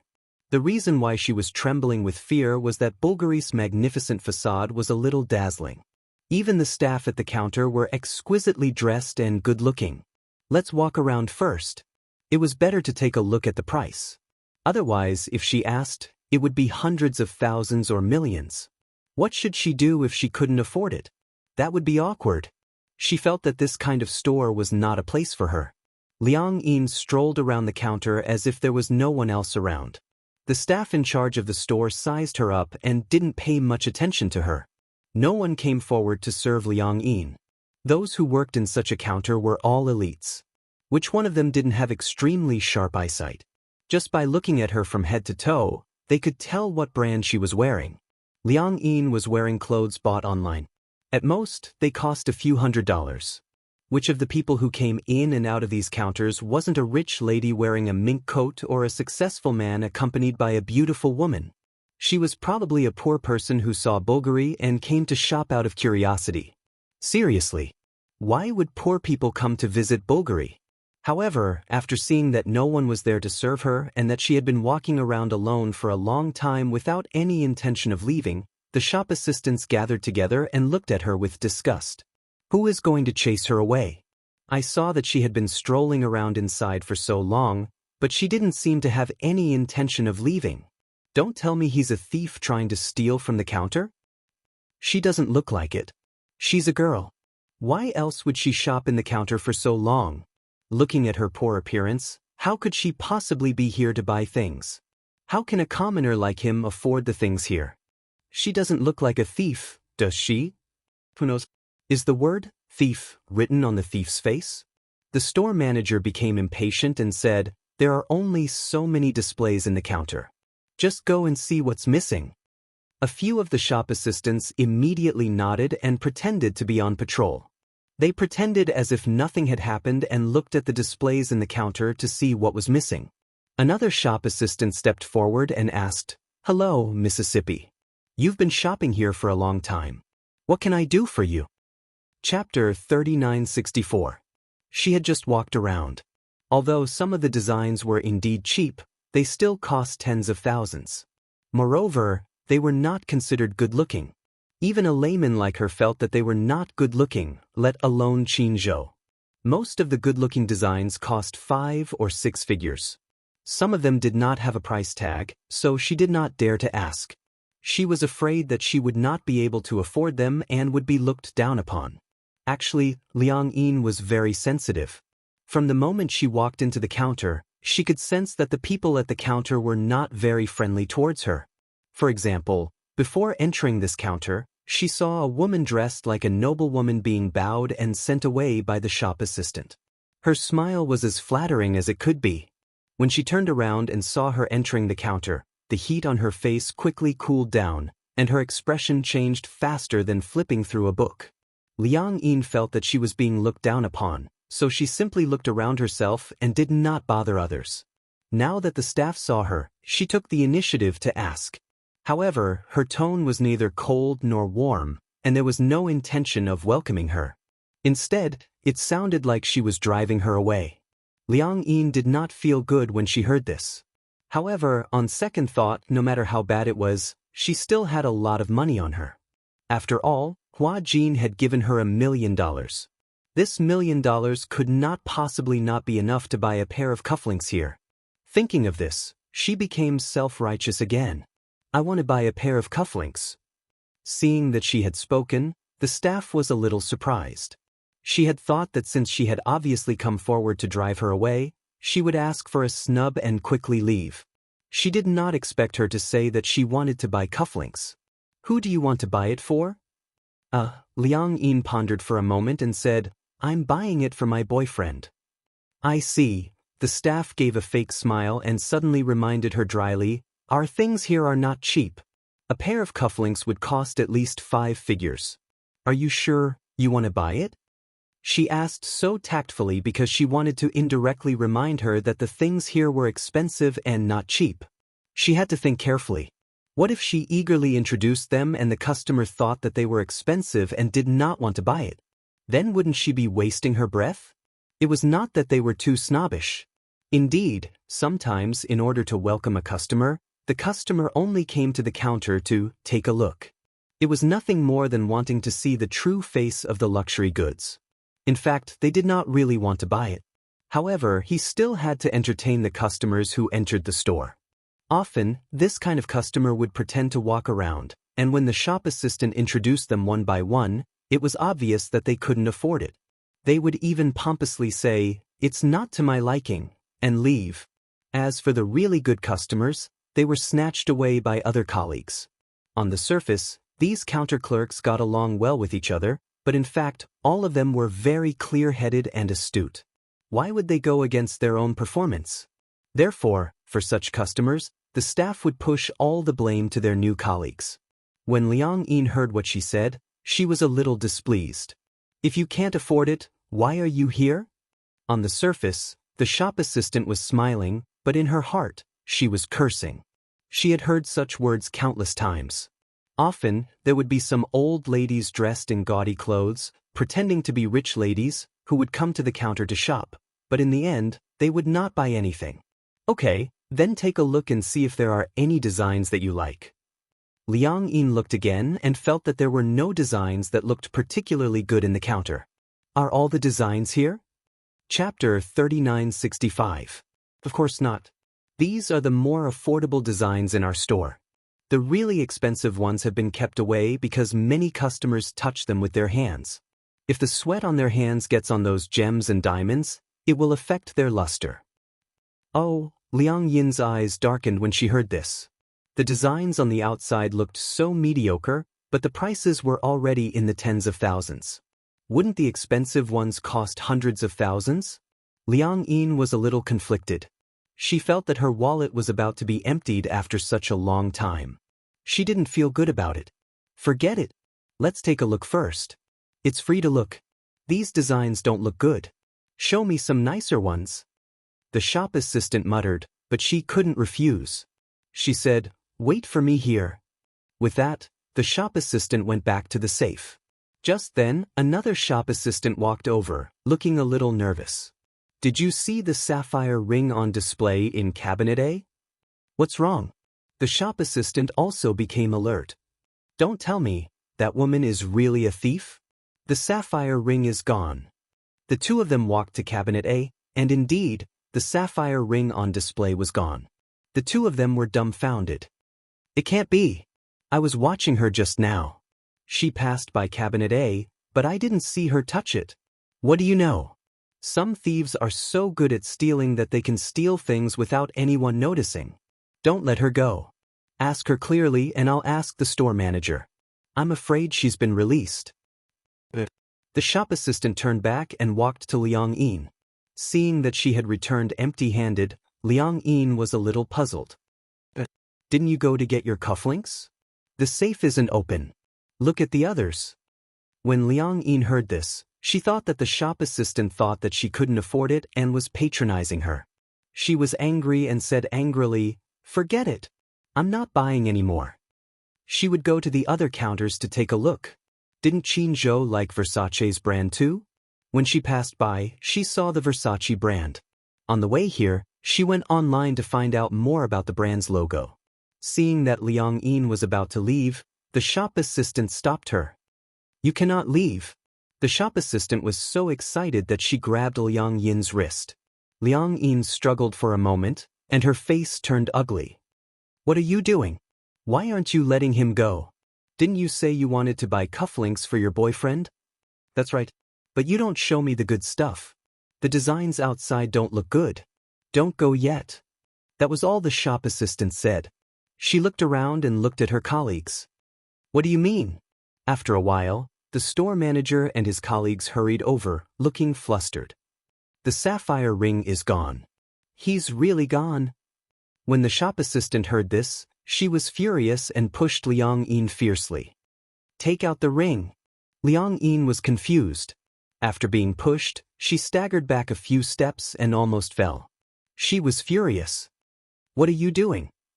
"A sapphire ring is missing from our counter. Did you steal it?" The shop assistant asked angrily. Liang Yin laughed. So she was being treated as a thief. Chapter 3966.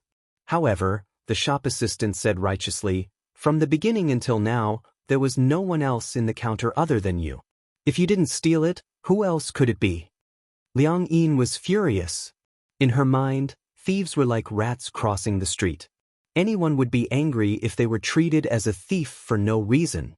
She was so angry that she was trembling all over, but she tried her best to maintain her composure. She asked calmly, "Then do you have evidence? If you don't, you're framing me." "We'll know once we search you," the shop assistant said. "Search me?" When Liang Yin heard this, she was so angry that she laughed. "Do you know the law? What right do you have to search me? You're not the police. What right do you have to search me?" When she said this, the shop assistant thought that she was guilty. "Are you feeling guilty? Are you scared out of your wits when you heard that we're going to search you? What's there to be scared of?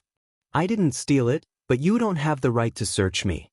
Also, don't tell me you have surveillance cameras. You can just check the surveillance footage. The surveillance footage belongs to the mall. Without the police's permission, we don't have the right to check it." After a pause, the shop assistant said, "I advise you to take out the things you stole quickly. Otherwise, we'll call the police. When the police come and prove that you've stolen, you'll have a criminal record. Do you understand?" Liang Yin was so angry that she was trembling all over. A sense of humiliation welled up in her. She said firmly, "Anyway, I didn't take it, so you don't have the right to detain me. You can call the police." With that, she was about to leave.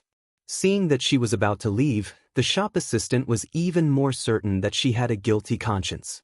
She wanted to leave quickly and move the stolen goods elsewhere, so she immediately stopped her. "There's a thief!" One of the shop assistants shouted. The shop assistants at the other counters happened to be idle. When they heard this, they immediately gathered around. Soon, the Bulgari counter was filled with people. Some of them were passers-by. Some of them were the shop assistants at the other counters.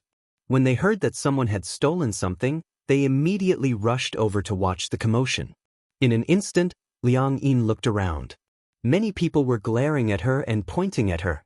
Their faces were full of disgust, which made her self-esteem suffer a huge blow. Tears welled up in her eyes. She was a very strong-willed person and never shed tears easily.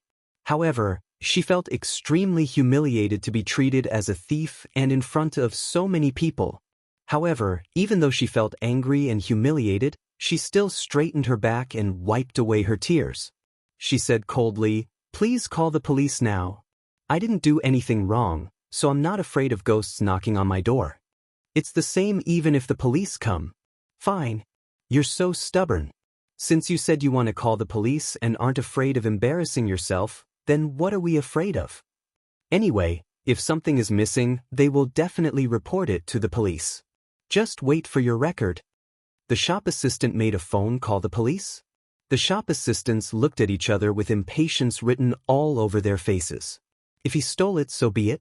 Can't he just take it out? He had already been caught. What else did he want? Chapter 3967. The store manager looked like she was very easy to talk to. The other store assistants also stepped forward to speak. "Previously, there was a thief who came to our store to steal jewelry. We caught him red-handed and called the police. Because the amount involved was huge, he was sentenced to 7 years. Bulgari's items are not cheap." The store manager hurriedly said, "This sapphire ring is worth more than 900,000.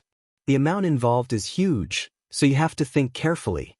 Liang Yin was fearless. "I didn't take it. You can call the police.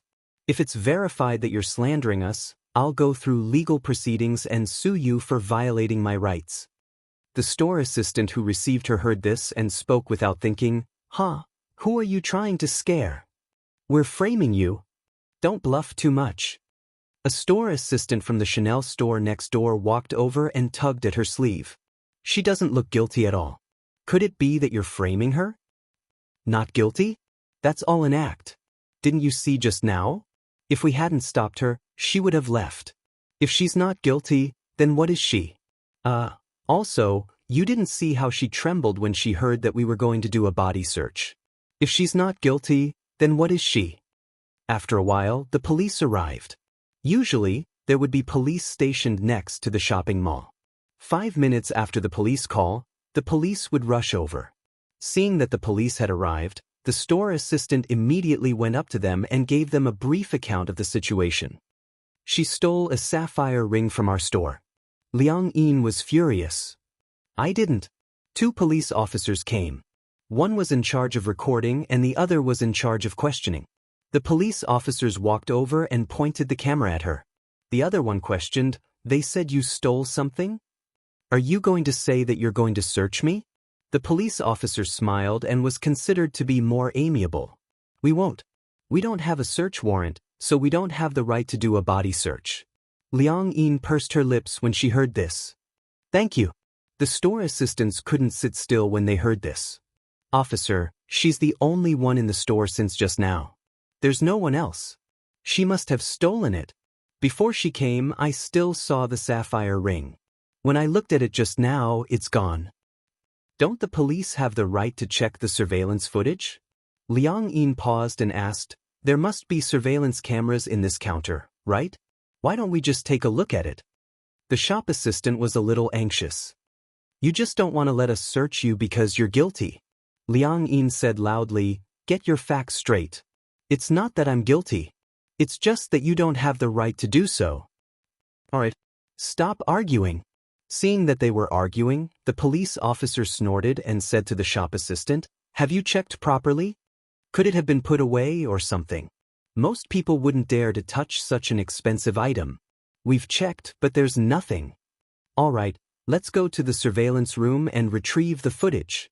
The shop assistants and the store manager had no objections. Hence, the police officers brought the store manager and Liang Yin to the mall's surveillance room. When they entered the surveillance room, they showed their police badges, and the police officers instructed the security guards to retrieve the surveillance footage of the Bulgari counter. They adjusted the footage to the moment after Liang Yin entered the counter and watched the footage frame by frame. Chapter 3968. Because she was standing sideways, all that could be seen was her raising her hand. Then, she glanced at the price tag and quickly put it down, returning the ring to its original position. However, because of the angle, it was not clear whether she had put it back or not. Seeing this, the store manager started to make a big fuss about it. "So you did touch this ring?" Liang Yin was naturally honest. "I saw it because I thought it was pretty. But when I saw the price tag, I thought it was too expensive. I was afraid that I would damage it, so I put it back." The store manager was obviously convinced that she had stolen something. "From this angle, who knows if you really put it back or not? We only saw you pick it up, but we didn't see you put it back. Look." The store manager pointed at the screen and said, "You're obviously bluffing. Actually, you didn't put it back, did you? Actually, the item is still on you." Liang Yin was furious. "How would I know where the surveillance cameras are? Maybe you've overstepped the mark? Don't be unreasonable. Aren't you obviously trying to search me?" Liang Yin was obviously exasperated as well. "Let me tell you, if you want to search me, I won't give it to you." The store manager was furious when he heard this. He pointed at her and complained to the police officer, "Officer, take a look, take a good look. What's with her attitude? She's not cooperating with the investigation at all." Liang Yin retorted, "Am I a criminal? Why should I cooperate with your investigation?" The police officer chided, "Both of you, stop arguing. Calm down. This matter couldn't be concluded based on just a few actions. Aren't you pushing it a little too far if you want to convict her like this?" As he spoke, the police officer turned around and advised Liang Yin, "Miss, I'm sure you've seen the video.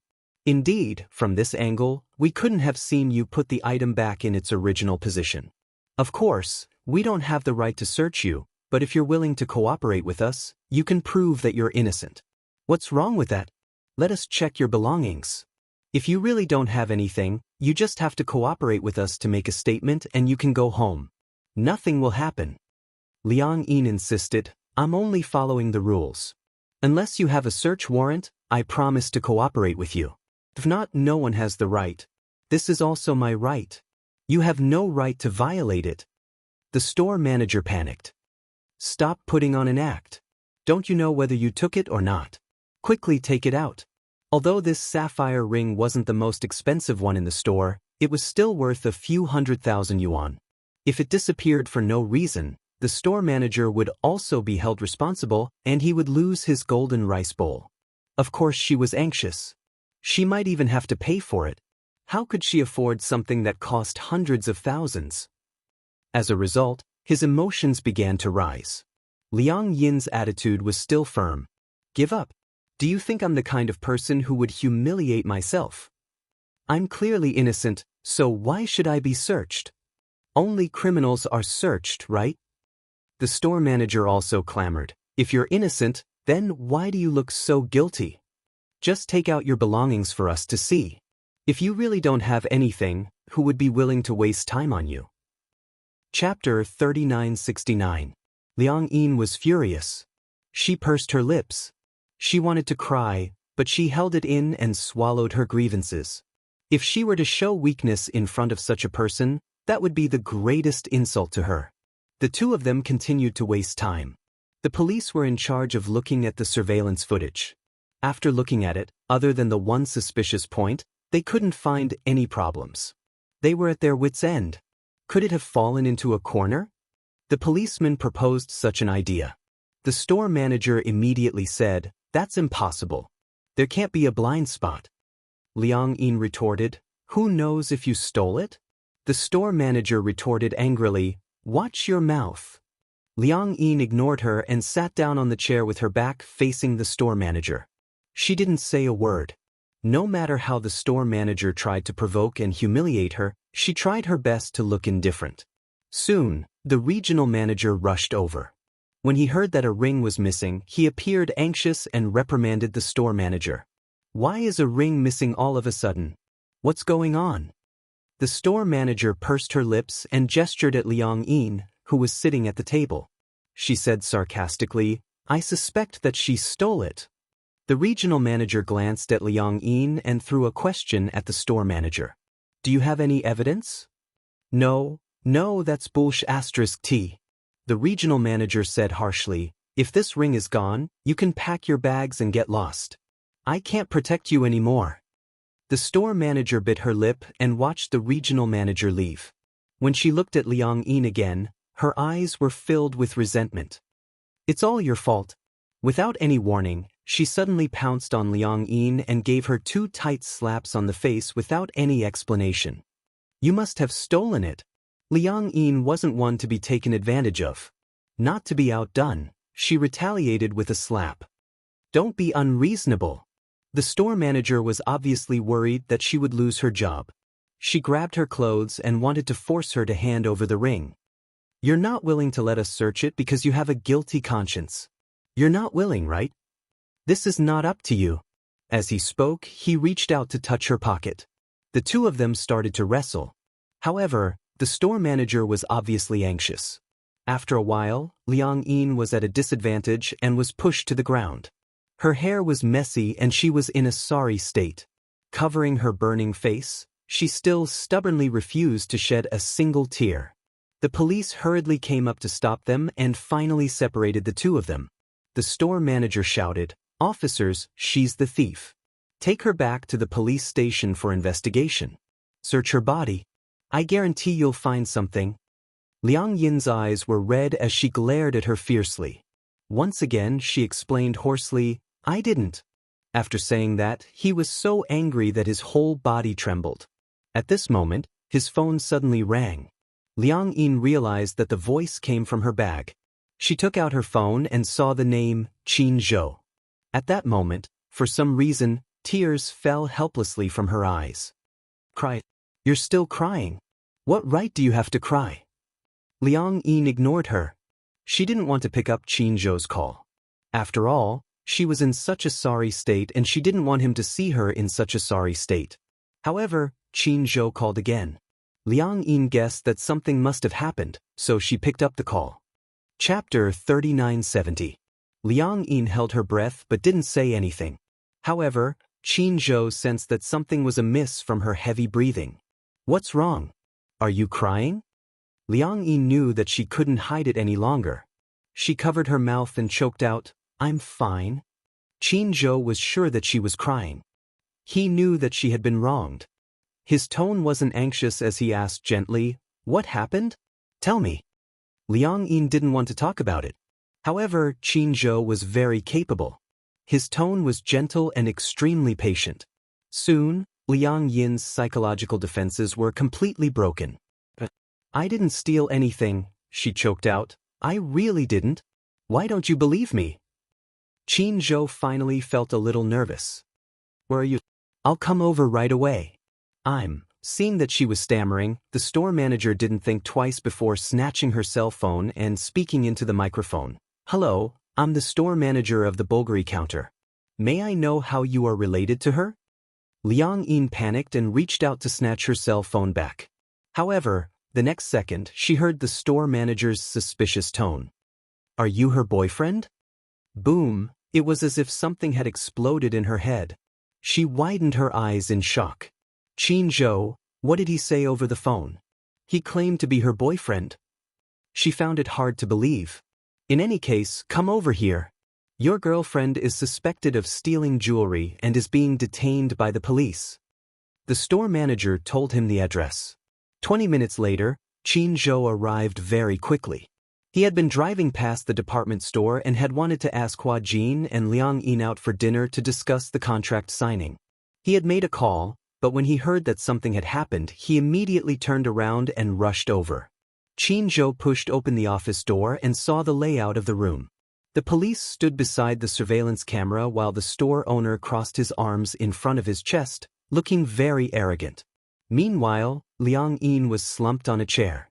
Her messy hair covered half of her face and her expression couldn't be seen clearly. However, she was curled up and looked very lonely, like a frightened rabbit. When the store manager saw Qin Zhou, he was shocked. Qin Zhou was wearing a suit. Anyone with a discerning eye could tell at a glance that he was an elite. He was handsome, tall, and had an inviolable aura. For some reason, his appearance made the store manager feel a little guilty. Was this her boyfriend? He seemed to be a wealthy and respectable person. With such a boyfriend, the suspicion of stealing was not high. However, there were also rich people who stole things. Perhaps this woman had some special fetishes. Thinking of this, she forced herself to calm down. Qin Zhou didn't even look at the others. He walked straight to Liang Yin and gently placed his hand on her shoulder. Liang Yin's shoulders trembled slightly. She finally raised her head and looked at Qin Zhou. Tears welled up in her eyes, but they refused to fall. She didn't dare to look at him, afraid that he would see her in such a sorry state. Qin Zhou raised his head and finally glanced at the others. He snorted coldly and said, "Can anyone explain this to me?" Just as the police were about to say something, the store manager beat them to it and explained the ins and outs of the matter clearly. When Qin Zhou heard this, he sneered, obviously disdainful.